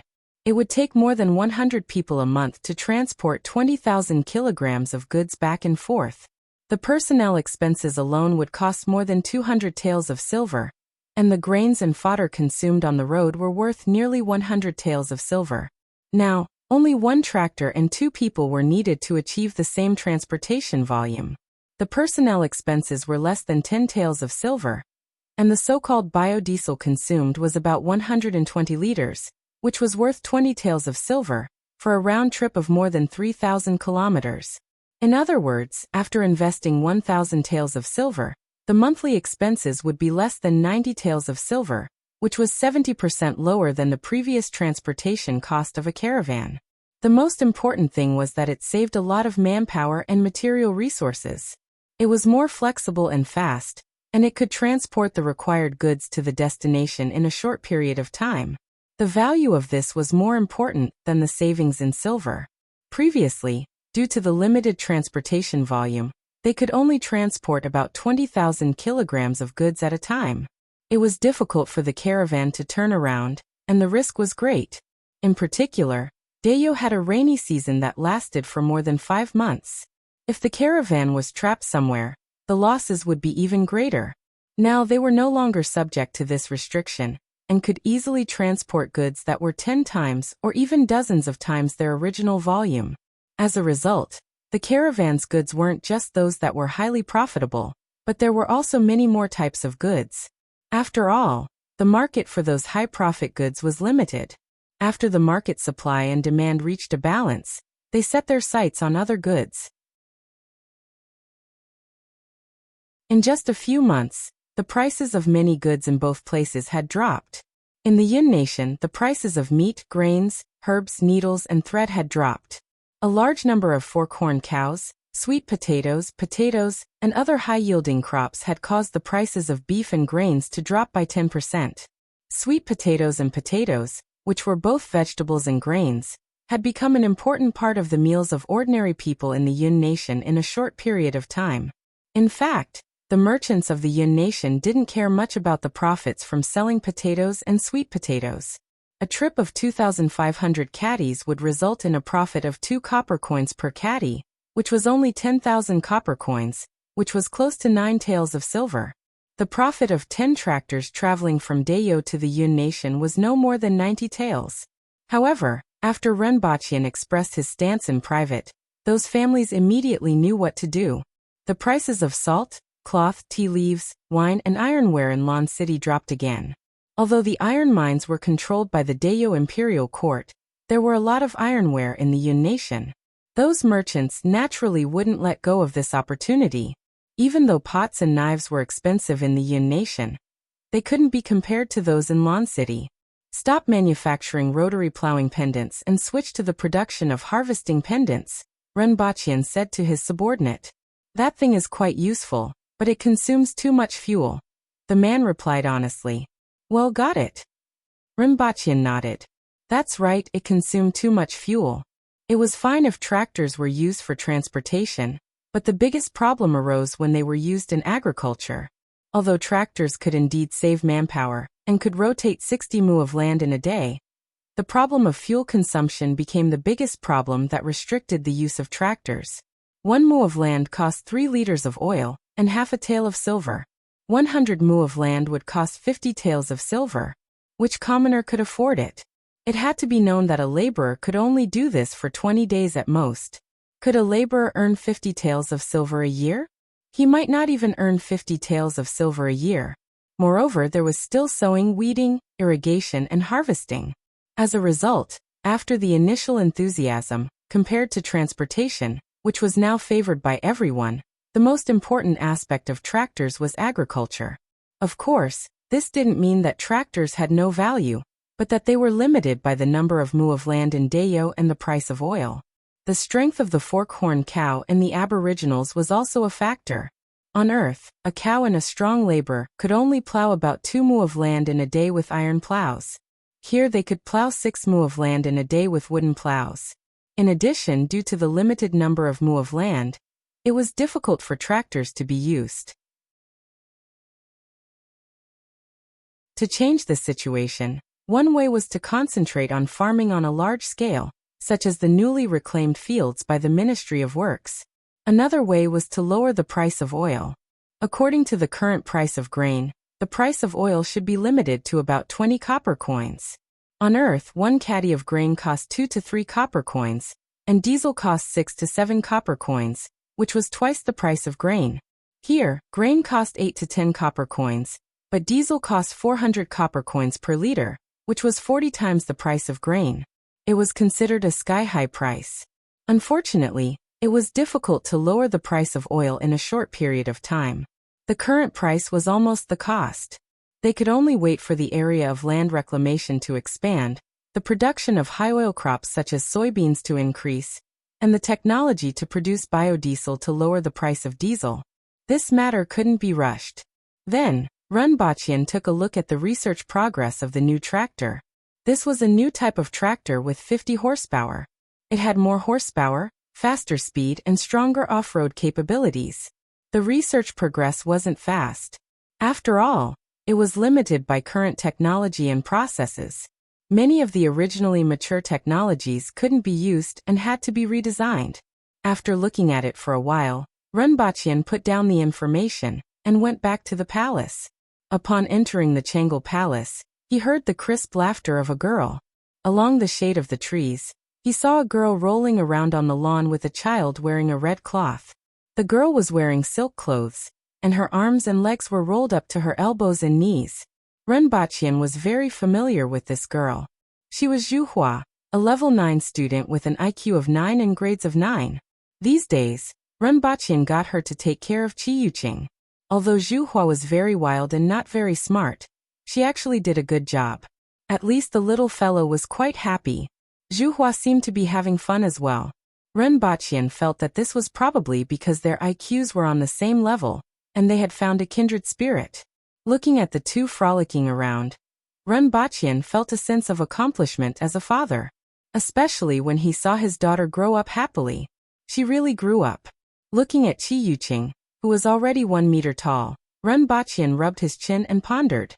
Wasn't she growing a little too fast? It had only been 6 months. First, set a small goal. For example, remember in 1 second. Booksellers Mobile.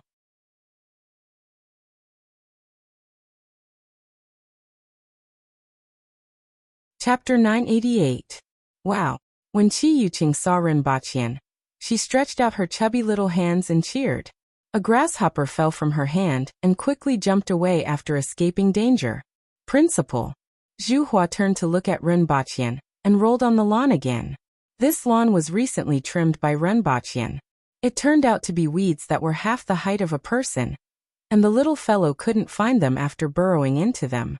However, she especially liked to burrow into the weeds, catch bugs, butterflies, bees, and roaring emperors, and stuff them into her mouth. This was a bad habit that Runbachian discovered. It seemed that she was using her tongue to feel the world, and wanted to put everything she saw into her mouth to taste, whether it was flowers, insects, or even soil. This included Runbachian's hand, which still had a row of imprints. After being beaten up by the Empress, she only dared to sneak around and bite whatever she saw when the Empress wasn't around. For example, there were still blue and red stains on Qi Yuqing's mouth from biting flowers. Hua. Runbachian smiled and patted her head. The little fellow rubbed his palm hard and looked extremely happy. Her Majesty told you not to call her Hua. Zhu Hua muttered. Anyway, you won't tell on me, Runbachian said. Of course Zhu Hua will never tell on you. Zhu Hua immediately vowed with a firm face. However, it was to no avail. Runbachian knew Zhu Hua too well. It would be strange if she could hide secrets with that brain of hers, and she might spill the beans at any time. However, Runbachian didn't care about this. He reached out and picked her up. Come, call me daddy. The little fellow looked at Runbachian and was confused at first. Then, she smiled and slapped his face with both hands. Runbachian felt a strong wind blowing against his face. His upper body leaned back, and Qi Yuqing slapped empty air. Ha! Qi Yuqing looked at Runbachian doubtfully and subconsciously bit her finger. Runbachian sighed softly and said, Don't slap your daddy in the future. If he was slapped by her, even though he wouldn't be injured, he would definitely be disgraced. The little fellow was too strong. Fortunately, her hands were short. Runbachian tossed her up, and she immediately burst into laughter. After playing for a while, he placed the little fellow on the ground and pointed at himself. Dad. The little fellow looked at Runbachian, pointed to himself, and said in a tender voice, Father. Runbachian grinned, and his smile gradually widened. Pointing at himself, Dad. The little guy finally learned the first word. Although it was only 6 months, which was much earlier than ordinary children, it was not surprising. As soon as the little fellow was born, he was prepared for the little fellow to ask for a stick in fluent Chinese, and say that she wanted to swim in the river in less than 3 days. Fortunately, in terms of language, the little fellow was finally somewhat similar to an ordinary person.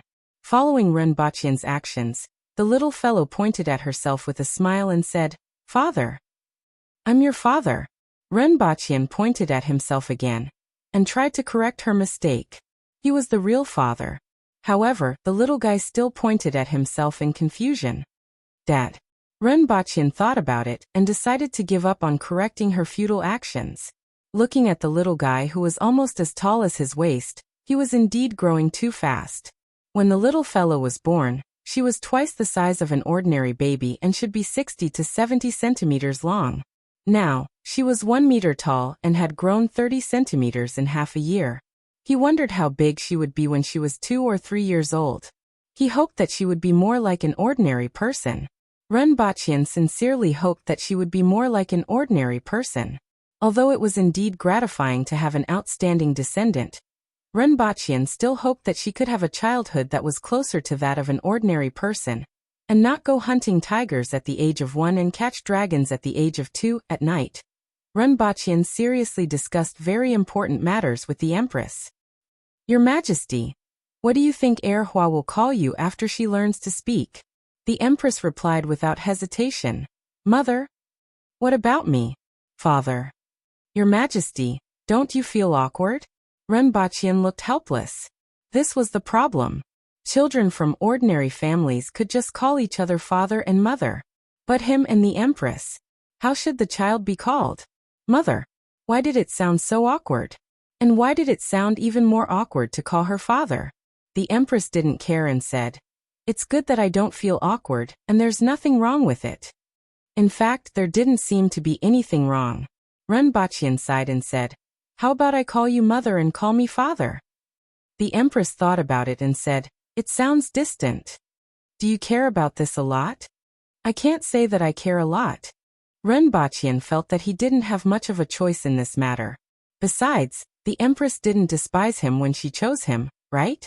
However, he still felt somewhat awkward.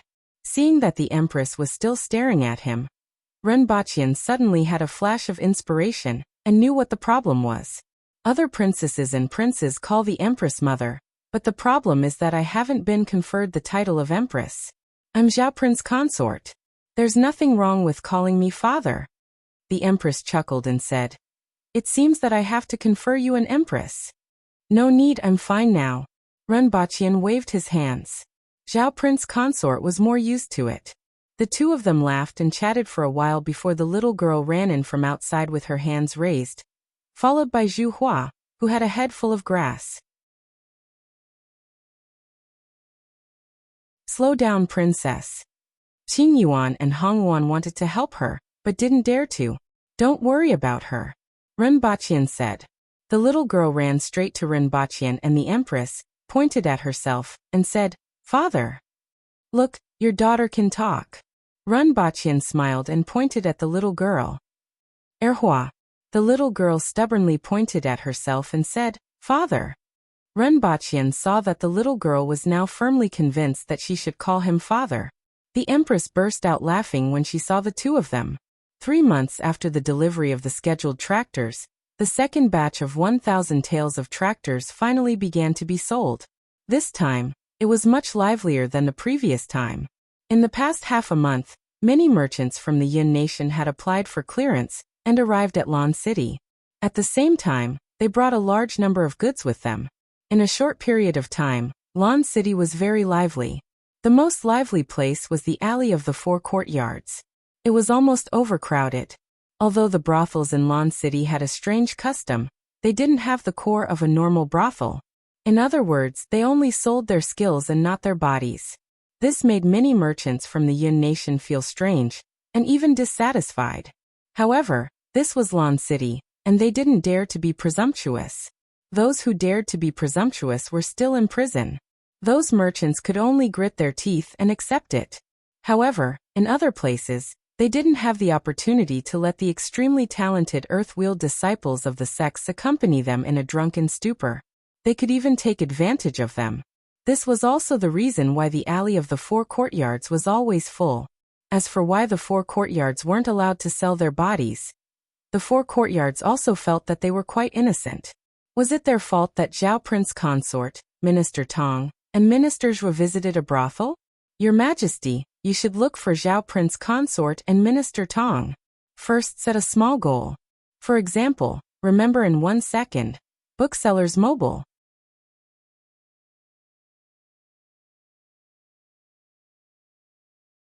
Chapter 989.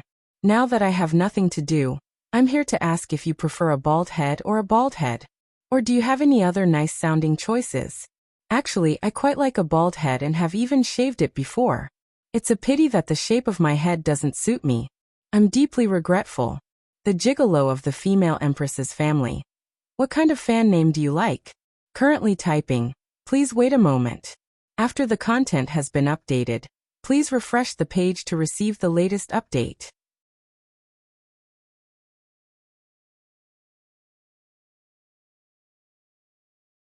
Chapter 990.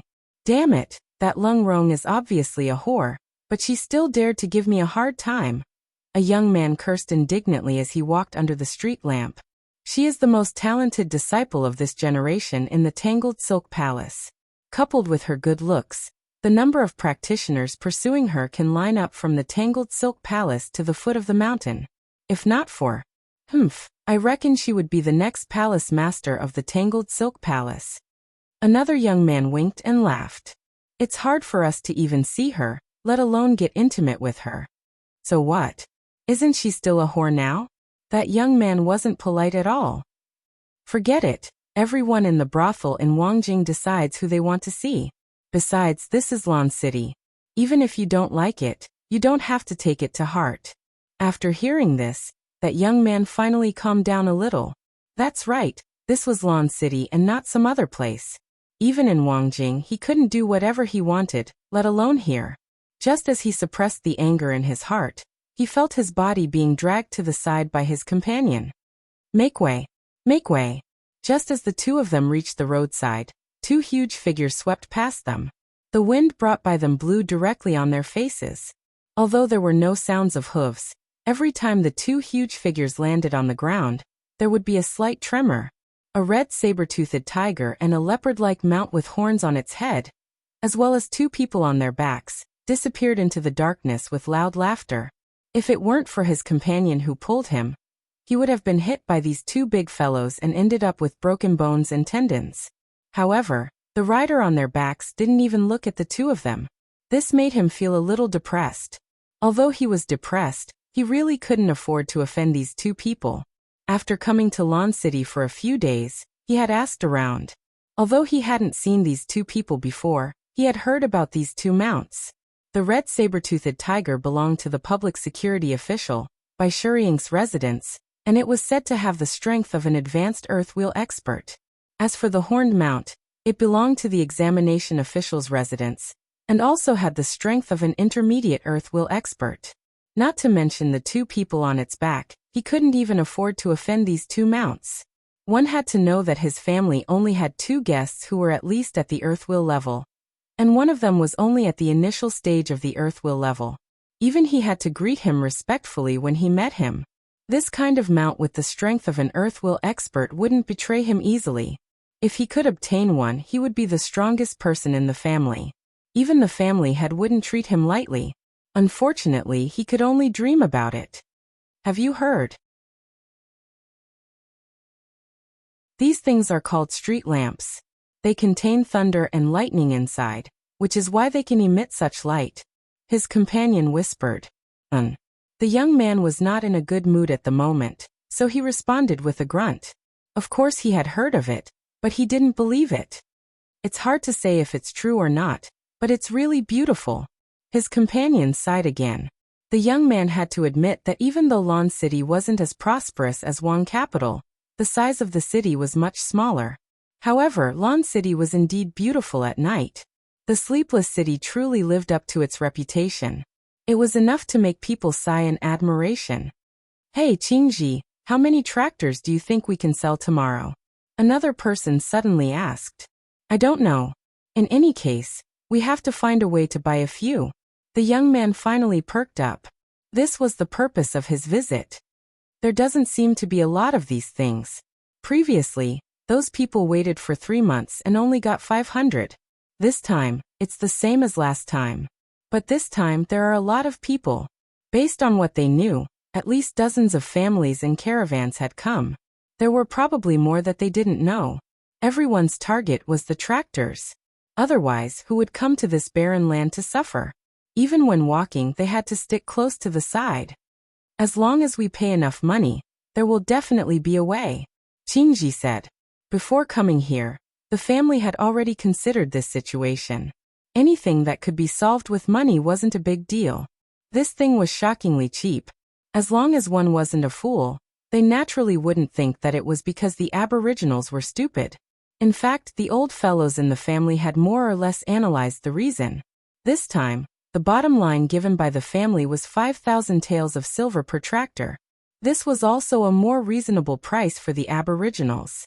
After all, the materials used were there, and the cost could be estimated as well. Others were selling it for 200 taels, but they were willing to pay 5,000 taels. It wasn't because of their conscience. Conscience was a joke. It wasn't just for the caravans either. More importantly, it was to build a relationship with Zhao Prince Consort. Previously, those clans had shipped a lot of food because they followed Zhao Prince Consort's wishes. This left him with a good impression, and things became much smoother. Although they were a step late, as long as they were willing to pay the price, it wasn't impossible for them to catch up. To be able to build such a big family business, none of them were fools. Naturally, they knew the principle that money could only be earned if one could spend it. After all, the world was now in the hands of those barbarians.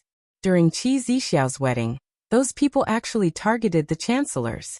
It wasn't until this sudden order to withdraw that everyone realized who was the most important person. The next day, Qingji brought his attendants to the Imperial Geely Tractor 4S shop on Jinyang Street with confidence. Everyone could understand what Geely and tractors meant, but until now no one knew what 4S meant. There was already a group of people waiting outside the Tractor 4S shop. Everyone was standing there obediently. At the side, there was a row of tall winged cavalry warriors who exuded a bloody aura, reminding the latecomers what to do. It was said that Zhao Prince Consort liked order. I also like order, Qingji thought to himself. There were already many people in front of him, but he wasn't too late. He obediently entered the queue. Even though he could let his attendants go, he felt that it was safer this way, and that there wouldn't be any accidents. After he entered the queue, there were still people joining him. The queue was getting bigger and bigger. Not long after, a few Aboriginal ladies dressed in brightly colored clothes came to the front of the queue and said to the first person in line, "This is my seat." The first person in line was a middle-aged man in his 40s or 50s. He understood the other party's intention, smiled politely, and took 2 steps back. "There isn't enough space," that lady said with a cold face. This time, the middle-aged man's face turned ugly. The people behind him were also a little unhappy. Even though it wasn't a big deal to give a seat to an Aboriginal, the other party was being too overbearing. "Line up." At this moment, a sudden voice startled everyone. They turned around and saw a lady dressed in winged cavalry attire. She had a scorpion tattoo on her face, and her hair was in countless braids. Even though her figure wasn't considered strong, one could still see her explosive power under her animal skin clothes. "Are you talking about me?" That lady looked surprised. "Hongxian, right? Yes, I saw you in the city before. Your grandfather is amazing, but this doesn't mean that you can break the rules set by him. Under Her Majesty's orders, we are here to maintain order. No matter who it is, we will follow Her Majesty's rules." After that lady finished speaking, everyone in the queue cheered. They didn't expect that the Aboriginals and the people of the Yun Nation would be treated equally. Today was the first time they felt carefree from the bottom of their hearts since they came to Lan City. Hong Xian stared at that winged cavalry warrior with eyes full of killing intent. Hong Xian was now at the peak of Kismet Heaven, and was one step away from entering the Cardinal Heaven realm, and becoming a top expert in Dayo.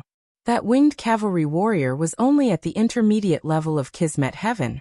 However, he wasn't afraid of Hong Xian's identity and killing intent.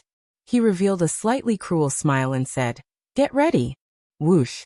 The winged cavalry warriors at the side immediately drew their swords. A chill permeated the entire street.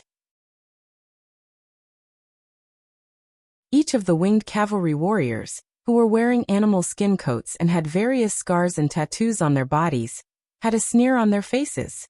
They couldn't help but believe that if Hong Xian dared to make the slightest move, they wouldn't have any scruples about the actions of the granddaughter of the seventh most powerful expert in the world. Instead, they would truly treat her as an enemy. Hong Xian's face darkened.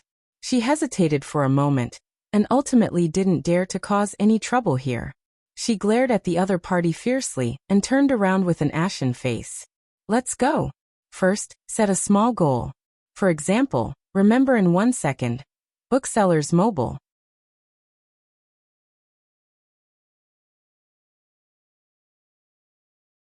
Chapter 991. Well, I got it.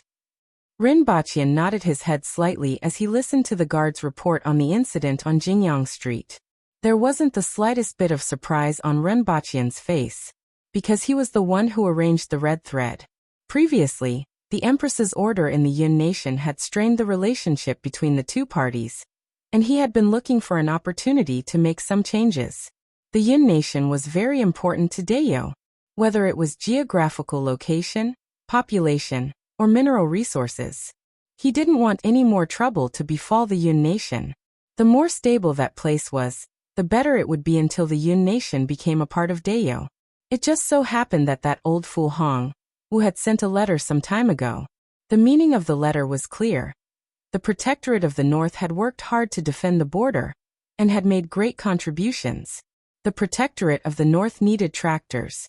Strategically, from tactics, from the lives of the soldiers, the importance of tractors to the Protectorate of the North.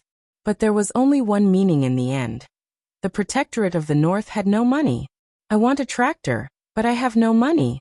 As for the rest, Your Majesty can arrange it as you see fit." This letter wasn't sent through the Ministry of War.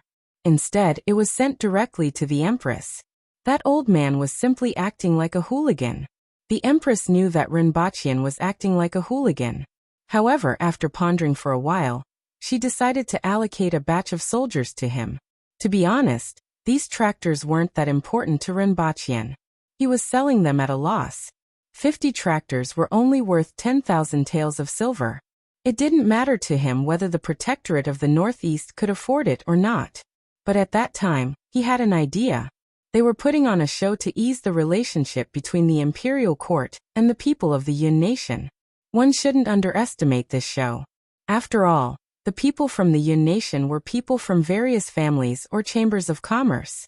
Although they weren't as powerful as the martial artists in the underworld, they had a lot of influence among the people of the Yun Nation. If he could change their views, he could influence many people in the Yun Nation through them. This included the scholars of the Yun Nation, who loved to criticize in private. Hong Xian's identity was very suitable. Firstly, she was Hong Wu's granddaughter, and could be said to have a prominent status in Dayo. If she were to act in this scene, her influence and persuasiveness would be greater. Given her status, this wasn't just a warning to the people of the Yun Nation, but it was also a warning to the Aboriginals. Secondly, she didn't have any official duties, and was waiting to break through to the Cardinal Heaven level. Cardinal Heaven and Kismet Heaven were like heaven and earth. Their starting points were completely different. After she broke through to the Cardinal Heaven level, this matter no longer affected her. Thirdly, Hong Xian was a smart person. She had improved a lot over the past few years. The two of them had a conflict in the past, and she was willing to sacrifice a little face in exchange for easing the relationship between the two of them. At the very least, she would be doing him a favor. Also, there was the tractor. Just like that, over and over again, Rinpoche only mentioned it briefly, and the other party agreed. Both sides could be said to have hit it off. Although this scene was arranged by Renbachian, there were still some things that exceeded his expectations. The show was over before the person he arranged was even on stage. According to his plan, Hong Xian would be more aggressive, infuriated, and escalated the matter. Then, a captain of the winged cavalry would step in. But as soon as the play started, someone stopped it. "What's the name of that winged cavalry warrior?" Renbachian asked. "Your Highness, her name is Hua Qinghua. She was recruited by Her Majesty when he went to the 60,000 mountains 3 years ago. She is now a lieutenant." Renbachian nodded his head. Hua Qinghua was a pretty good name. Even though it messed up his acting, the way he handled things suited his taste. It would be a pity to put such a person in the winged cavalry. Also, the reaction of those winged cavalry warriors at that time was overflowing with murderous intent. They didn't back down in the face of Hongwu's granddaughter, and didn't give her any face. These people were very wild. They should have been recruited from the 60,000 mountains later. And this Hua Qinghua seemed to have a high reputation among these people. He would find an opportunity to transfer these people over to his side. Renbachian didn't feel the slightest bit of psychological pressure when it came to poaching his wife. The Empress had a big family business and didn't lack this bit of wool. After making the necessary preparations, Renbachian left the palace with his attendants and went to Jingyang Street. The front of the 4S shop was packed with people. The 4S shop consisted of 5 storefronts connected together and was 20 meters wide. There were 2 glass doors, and the rest were all bright floor-to-ceiling glass. It could be said that one could see everything at a glance from the outside. Inside there was a floor, a sofa, a bar counter, and a reception room. There was also a brand new tractor in the middle. Under the illumination of the lights, the tractor was shining in the middle. He didn't know what Renbachian was thinking, but he felt a little uncomfortable every time he saw it. If the tractor in the middle was replaced with a sports car, the incongruity would probably disappear. Renbachian walked through the crowd with Qingyun's sword at his side to prevent assassination attempts. Although there weren't many people who dared to assassinate Renbachian nowadays, it was still a precaution. Most of the people in the crowd were seeing Zhao Prince Consort for the first time, and they were secretly sizing him up. Renbachian didn't care about their gazes and walked straight to the front. Someone set up a chair for him, and he turned to sit on it, facing the crowd. Everyone, there are a total of 500 tractors this time, but there are some changes to the sales method. Renbachian said faintly. Then, facing everyone's gaze, he continued, "This time, it will be an auction. The units will be batches of 5, 10, 15, 20, and the highest batch will be 30. After all, you didn't come from afar just to buy a tractor and go for a ride, right?" "You are right, Your Highness." The crowd didn't know what he meant, but they still answered. Renbachian was very satisfied. These people from the Yun nation were good at this point, and there wouldn't be an awkward silence. If it were the Aboriginals, it would be hard to say, as there wouldn't even be a supporting character. Renbachian continued, "Each tractor will be sold at 200 taels of silver, and the highest bidder will win." There were actually 800 tractors this time. 300 of them were reserved for the Aboriginals, and these 500 were all prepared for the people from the Yun nation. These people were all rich, and he wasn't prepared to sell them at a loss. It wasn't good to change his mind, so he simply held an auction. As for how much they were willing to pay, that was their business. If they could really bid for each tractor at 200 taels of silver, what would be the point of giving them to them? Of course, this was impossible. Following Renbachian's words, everyone immediately understood. After all, the Yun nation also had auctions. "Zhao Prince Consort, are you going to auction here?" Everyone immediately understood what was going on. "Don't worry, everyone. I'm not here today to inform you of these things." Renbachian smiled. "Please inform us, Your Highness. As far as I know, the Yun nation has tickets, right?" Renbachian asked faintly. Everyone looked at each other and wondered why Renbachian brought this up. Indeed, there are. Tickets were the banks on earth. After all, it was really troublesome for these merchants to carry a large amount of gold and silver for transactions. One had to know that large transactions could easily cost 10,000, 100,000, or even hundreds of thousands of taels of silver, which was really inconvenient to transport. The banks on Earth had been developed since the Ming Dynasty, but the ticket banks in this world were still in their infancy. Many of them were operated by gold banks, and the capital was only a few 100,000 taels of silver. The main business was to deposit money and settle transactions in other places, but there was no interest in depositing money. Of course, the biggest problem was that the scale of these ticket banks was too small. A ticket bank that could cover dozens of cities was already considered large, and it wasn't convenient.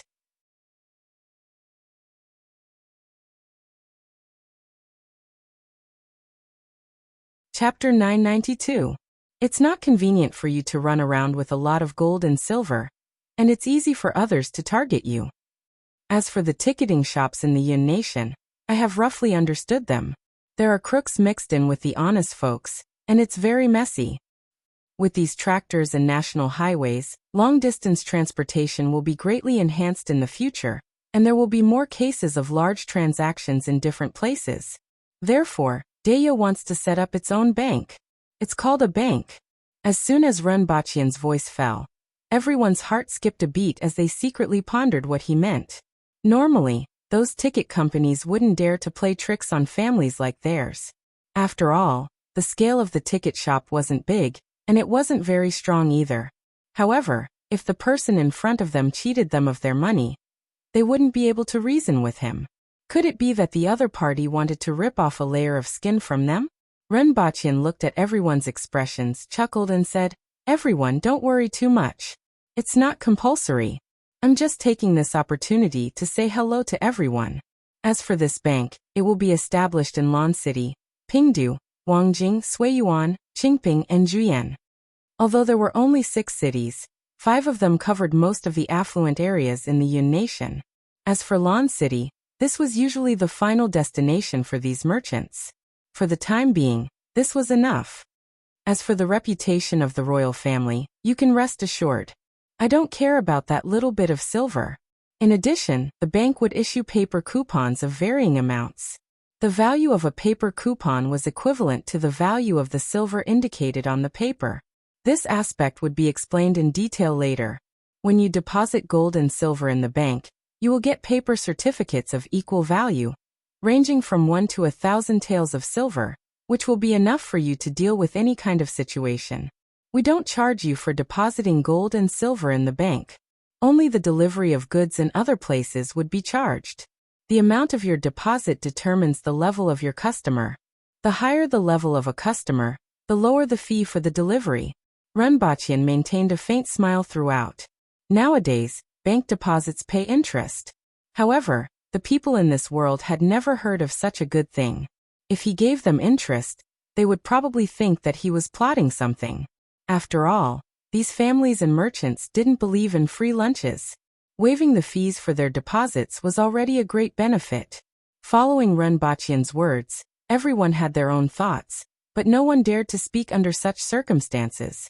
He was just thinking about his own thoughts. Their dealings with others were all through the path of business. However, the Aboriginals would never take the business path. They would always take the knife path. Therefore, even though Ren Baqian had set up such a ticketing shop, they couldn't help but feel uneasy. Everyone, you can't possibly suspect that the royal family covets you for something, right? We wouldn't dare. We wouldn't dare. If you don't dare, then it means that you have doubts. Ren Baqian teased. How could that be? We can still trust the royal family's reputation. That would be great. No matter what you think, the reputation of the royal family is much stronger than those small banks. Moreover, do I covet your money? It's just that it's more convenient for large transactions to circulate. What I see is the whole country. I hope that the emergence of the bank can bring changes to the business model in the future. Ren Baqian laughed. After trying out the convenience of the bank, Ren Baqian believed that they wouldn't reject it. Even if someone really felt that it was convenient to transport a large amount of gold and silver to trade, Ren Baqian would make them feel that it was inconvenient. How could there be no bandits in this day and age? The introduction of a bank, which was actually a money house, was just the first step. Next, the salaries of the various ministries and officials would be distributed through the bank. Next, the salaries of the craftsmen and workers would be distributed. According to the original agreement, it was time to distribute some salaries to the prisoners of war, so that they could get used to this kind of work. It was much easier to carry out a task from top to bottom than for others to do it. Using paper money as the standard was naturally a matter of both advantages and disadvantages. There was no need to talk about the advantages. Nowadays, a large amount of copper was used as currency in the market, which made Renbachian's heart ache. As for the disadvantages, one would know just by looking at the countries with serious inflation. However, Renbachian already had plans to introduce a gold and silver standard. Linking the currency to gold and silver would prevent big trouble in the future. Based on the current social development of this world, it was more suitable to use gold and silver as the standard. There wouldn't be a problem for at least a few decades. Moreover, when Renbachian came to this world, he was curious. The currency used on Earth was precious metal, and it was actually the same in this world. In particular, when he found out that the humans were exiled from the other side of the 60,000 mountains, Renbachian was even more puzzled about how gold and silver were used as currency. It wasn't until a recent discovery in the laboratory in the mountains that he made some conjectures. There was another substance among the gold and silver in this world that was difficult to separate. It was named the singularity, which meant the beginning. This substance, called the singularity, had a very unique characteristic. It could absorb the energy released during the transformation of substances, including potential energy, chemical energy, and electrical energy. The discovery of this strange substance excited everyone in the laboratory, especially the experts in physics, chemistry, and materials science. Each of them immediately became mad scientists and didn't care about anything other than the laboratory every day. This was a huge discovery when they came to this world. It was said that according to the people in the laboratory, they often heard them muttering something like Nobar River. Renbachian couldn't help laughing when he heard this. This group of people seemed to have forgotten something important. However, it was good that they could do their jobs well. Although he hadn't conducted any more experiments, after learning about the existence of this substance, Renbachian guessed that the use of gold and silver as currency was probably the currency system that humans had on the other side of the 60,000 mountains. If that was the case, this substance would probably be very useful. Huge. Alright everyone. That's all. I've said what I wanted to say. As for the time of the auction, it will be tonight at the small arena in the east of the city. Please be prepared. Renbachian got up and prepared to leave after finishing what he needed to say. Your Highness. Renbachian turned his head and saw a man in his 30s. If he remembered correctly, his name was Chunqing. It was very similar to the name of his good friend. However, what really caught Renbachian's attention was that after he revealed some ideas, the Chun family was the first to transport a large amount of food to and from the two places, setting an example for the other families. Renbachian had always liked people who were so sensible and tactful. Do you still have any questions? When will this bank start, Your Highness? Our Chun family trusts Your Highness. 3 days later. Renbachian gave him a smile. How could anyone not like such a sensible person? First, set a small goal. For example, remember in 1 second. Booksellers Mobile.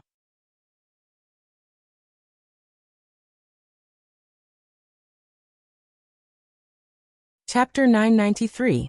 The last batch of 30 tractors will be sold at 200 taels each for a total of 6,000 taels. Everyone is aware of the rules. This is the last batch of tractors for tonight, and also the last chance to bid. Those who are still empty-handed, don't miss it. Following the announcement from the stage, everyone perked up. The auction was held in the arena. Other than the large area, everything else was very simple and crude. However, no one cared about such things at this time. In the previous 20 auctions, 470 tractors had been sold. Some people achieved their wishes, while others were surprised. However, the price far exceeded the starting price of 200 taels each from the first auction. 5 tractors were sold for a total of 14,000 taels, which was 14 times the starting price. This exceeded many people's expectations and set the tone for tonight's auction. Although everyone knew that the price wouldn't be as low as 200 taels each, the starting price of 2,800 taels each was still beyond many people's expectations. The last batch of 30 tractors even caused some big families and chambers of commerce to compete for them. They were flaunting their wealth, but not to the families who knew them well, but to Zhao Prince Consort, who was sitting in the VIP room at the top. 67,000 taels. 83,000 taels. 110,000 taels. Is there anyone who wants to raise the price? The person standing on the stage was a member of the Jing tribe. At this moment he scanned the people sitting in the audience with a smile. He knew that 110,000 wasn't the starting price. The previous round had already reached 160,000 taels, and the price for this round should be even higher. Sure enough, as soon as he finished speaking, someone raised his paddle again. When the dust had settled, this batch of tractors was sold for 175,000 taels of silver. This time, the average price of the 500 tractors was close to 4,500 taels. The total price was more than 2 million taels, which was equivalent to 30% of Dayo's annual income. Even the people who waved their gold to bid for these tractors couldn't help but envy his ability to amass wealth. This also made many people feel that Rinpochian's money house wasn't used to cheat people out of money. With such an ability to amass wealth, there was no need for him to do such things at the expense of his reputation. Especially when the other party was the royal family. Qingji heaved a long sigh of relief. Fortunately, he had acted early this time. Although he didn't bid for the 30 tractors that were targeted, he managed to bid for a batch of 20 tractors. If he really waited until the end, the family's bottom line wouldn't be able to take down any batch of 30 tractors. No matter what, he could report back to his superiors this time. These 20 tractors were an admission ticket. Just when the crowd was calculating their gains tonight or regretting not making their move earlier, the auctioneer on the stage spoke again. Everyone, the 30 tractors just now were the last batch of tractors, not the finale of tonight's show. What comes next is the highlight of the night. As soon as he finished speaking, many people's eyes lit up. There's actually an important show tonight? He didn't know what it was. One had to know that those tractors had already been sold for more than 2 million taels of silver. The auctioneer kept everyone in suspense. Soon, the final highlight will appear in front of everyone. A group of women from the Jing tribe came to them with plates in their hands. The plate was made of wood and covered with a red cloth. It was hard to tell what was inside, but it seemed to be something very thin. When the red cloth was removed, the answer was revealed. There were only 2 pages of paper on the plate. Or rather, it was a map and a painting.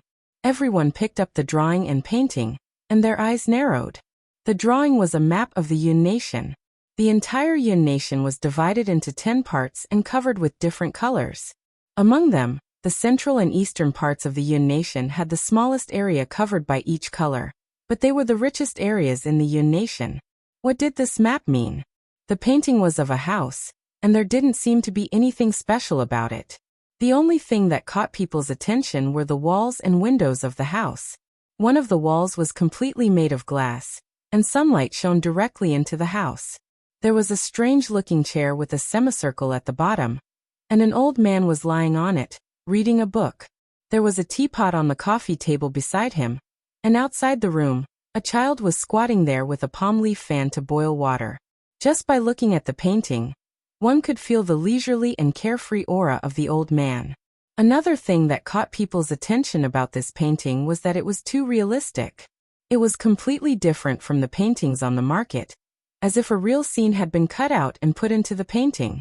What did this painting and this picture represent? After a moment, someone's eyes lit up. This painting wouldn't be meaningless. The only thing that caught people's attention in this painting was the glass-like wall. Was it related to this? Was it the finale? Everyone gradually had their own guesses. If it was really as they thought, it could indeed be considered the finale. However, what was the meaning of that map of the Yun nation? The auctioneer standing on the stage smiled and said, "I'm sure everyone has seen the items that you have won. Everyone must be guessing what the finale of tonight's show will be. Now, it's my turn to solve the mystery for everyone. Tonight's grand finale is the agency rights for these crystal-like, large-scale glass products that can bring light to everyone. The reason why it's called large-scale glass products is that this includes the rights to sell glass windows, glass doors, glass walls, glass roofs, and even glass houses and glass boats. Glass is a great discovery made by Zhao Prince Consort. Since the invention of glass, it has replaced the original paper windows and doors. Following the auctioneer's incessant bragging, everyone's faces were filled with surprise. Those who had been to Lan City naturally knew about glass. There was no need to say more about its benefits, and the market for this thing was naturally extremely huge.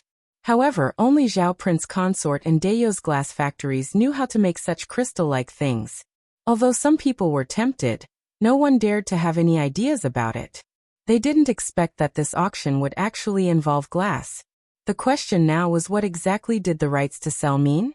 Everyone could understand it from the literal meaning, but they wanted to hear the other party's explanation. One had to know that the actual meaning of one word could make a huge difference. Moreover, everyone was only guessing at the moment.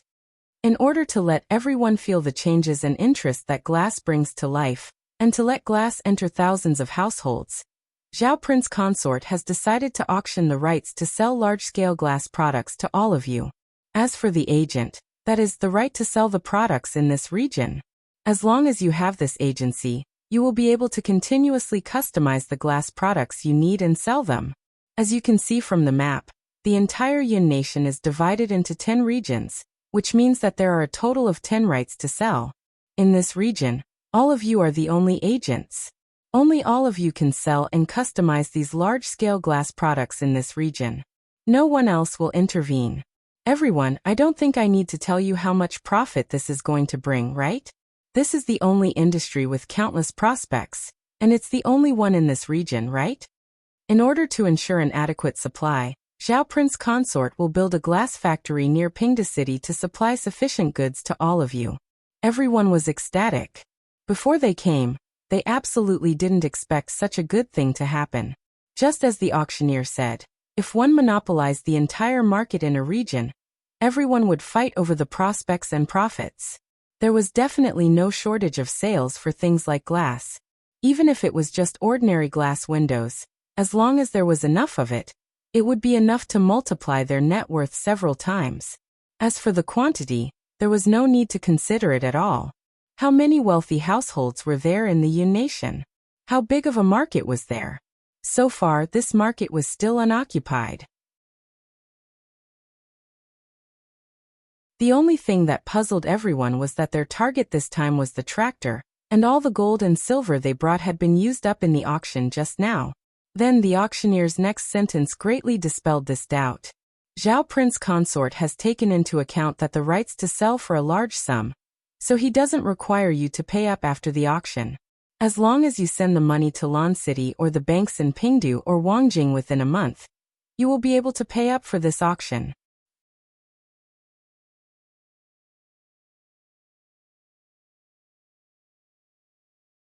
Chapter 994. The competition for the regional distribution rights for the 10 glass products was much more intense than the previous tractors. Even if the tractors weren't bought this time, they could still be bought in a few months to 6 months later. As for the dealership, there wouldn't be another chance if he missed this opportunity. Of course, there was a time limit for this distribution rights, 3 years. However, as long as there was enough production, the market would be saturated in 3 years. For ordinary people, filling their stomachs, getting married, and having children were the most important things. The difference between glass and paper windows wasn't within their consideration. The target group for this product was the rich families of the Yun nation. 3 years was enough to change the appearance of all the windows in their homes. After 3 years, although there would still be a demand, it would be a steady stream. There was no one present who did not understand this principle. As a result, this auction gave Ren Baqian a satisfactory answer. 13 million taels of silver. This was the price of the distribution rights alone. In the following years, they would bring him a steady stream of income. Ren Baqian left the arena with satisfaction. Although he didn't need to be present for this, he was still very interested in the first investment fair that he organized. That's right. In his opinion, this was actually an investment fair. It was easy to transport small-shaped products like glass cups to the Yin nation for sale. But if he wanted to sell glass windows, it would be more troublesome. He might as well sell the distribution rights and let the people of the Yin nation do this. He could easily reap huge profits. After 3 years, the formula for the glass could also be thrown out. There was no need to keep such things that didn't require much technology in his hands. Not only glass, but many technologies would also be thrown out after he made the biggest profits. Changing the world required the efforts of the people of the world, not a single person who had to do everything himself. After returning to the palace, Ren Baqian heard a yell before he entered the bedroom. Woo woo woo woo. It was Erhua's voice. Outside the hall, Zhu Hua, who was wearing silk clothes, was leaning against the wall and dozing off. However, her sleeves and skirt were rolled up. She preferred to wear short skirts and sleeveless clothes, and the outfit she was wearing now made her feel too restrained. Hearing Ren Baqian's footsteps, Zhu Hua's eyes were hazy. When she saw Ren Baqian's face, she suddenly shivered. Greetings, Principal. Ren Baqian was still a deterrent to Zhu Hua. It probably stemmed from her experience of washing toilets for 2 of her 4 years of schooling. A black shadow was swinging back and forth in the air of the hall. There were a few ropes hanging in the hall, and Erhua was holding on to the ropes, mimicking Tarzan. Upon seeing Ren Baqian enter, Erhua cheered, let go of the rope, and pounced on him. Splat! She lay face down 2 meters in front of Ren Baqian. Ren Baqian felt the pain just by looking at it. Honeysuckle raised his head. There were no traces on his face, but his small face was full of grievance, and his eyes were full of tears. Ren Baqian didn't go forward to hug his daughter. Instead, he covered his ears with both hands and retreated out of the hall at lightning speed. Wow! A cry that was loud enough to tear the roof off spread throughout the entire palace. After a while, 2 flowers finally calmed down. Ren Baqian poked his head into the hall, and saw Lu Hua sitting on the floor, sobbing and wiping his tears. The Empress was sitting on the sofa with a calm look on her face, eating fruits from time to time. Your Majesty, is this your biological daughter? Ren Baqian asked. Yes, but I didn't see you catch her, the Empress said with a faint smile. Ren Baqian spread his hands, picked up his precious Erhua, and carefully prevented her from punching his chest with her little fists. I was thinking about something just now and was a little distracted. Ren Baqian expressed his innocence.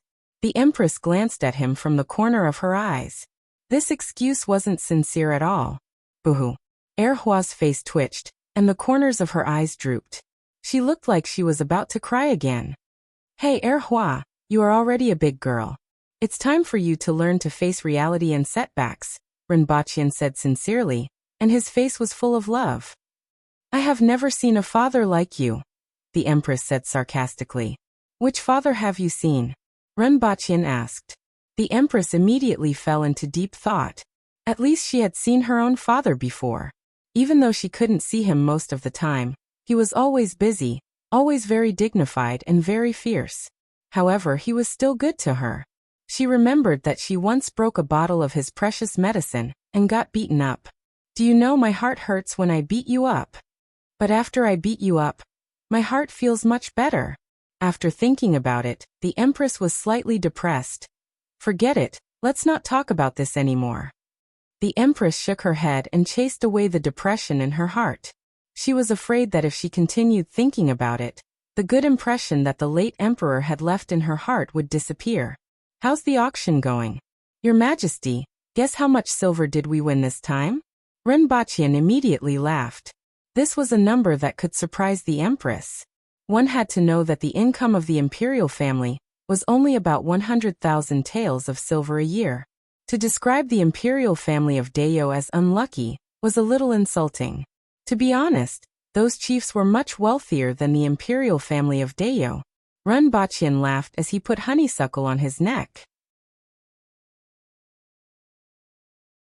Then he felt 2 small hands wrapping around his head and twisting it to one side.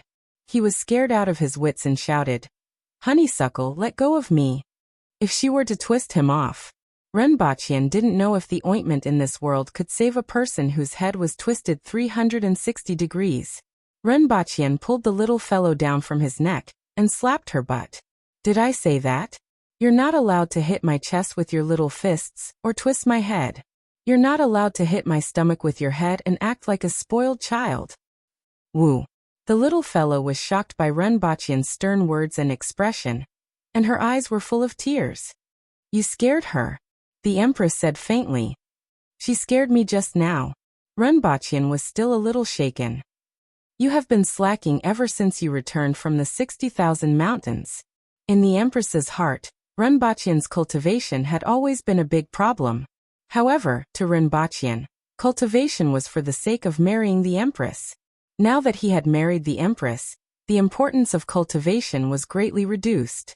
As for personally stabbing people with a gun, Renbachian was quite excited for a period of time after experiencing the thrill of being unparalleled. However, it didn't take long for him to put this matter aside. Of course, there was another important result of cultivation, which was to prolong one's lifespan. However, Renbachian felt that it wouldn't be a problem for him to attain the spirit wheel level. To others, the Tongtian Gate was a hurdle that would allow them to become a dragon overnight if they succeeded and fall into the abyss if they failed. However, for Renbachian it could be smoothly passed. As long as he cultivated slowly, he would attain the spirit wheel level one day. Then he would just have to wait for the medicine on earth to reverse aging and prolong life. After much difficulty, Renbachian managed to coax Honeysuckle and threw her to Zhuhua to rest before the two of them continued their previous conversation. How much? The Empress's voice was slightly higher. The tractor and the dealership for glass products, 15 million taels of silver. Renbachian stretched out his 5 fingers and waved them in the air. That's equivalent to 2 years of the previous imperial court's income. The Empress sighed.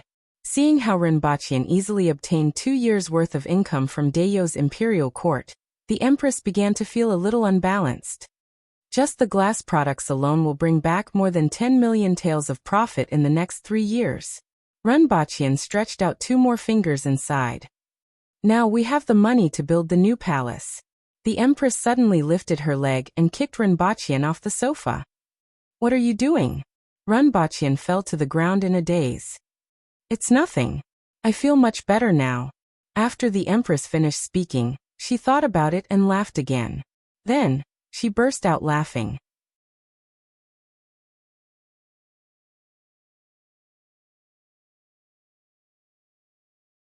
Chapter 995. He had just looked for an editor to edit it. He had thought that he had written more than 1,000 chapters, but it turned out that there were only 972 chapters. The messed up chapter names of the pretty boy of the Empress's family had been changed. Please wait a moment. After the content has been updated, please refresh the page to receive the latest update. You're tuning in to the Li Mei's Wuxia Whispers YouTube channel. We're so grateful for your support, and don't forget to subscribe to join us on this incredible journey through captivating stories. Your generosity through donations truly makes a world of difference, as it's the primary source of revenue that allows me to expand and enhance this channel for you. Thank you from the bottom of my heart for being a part of this adventure.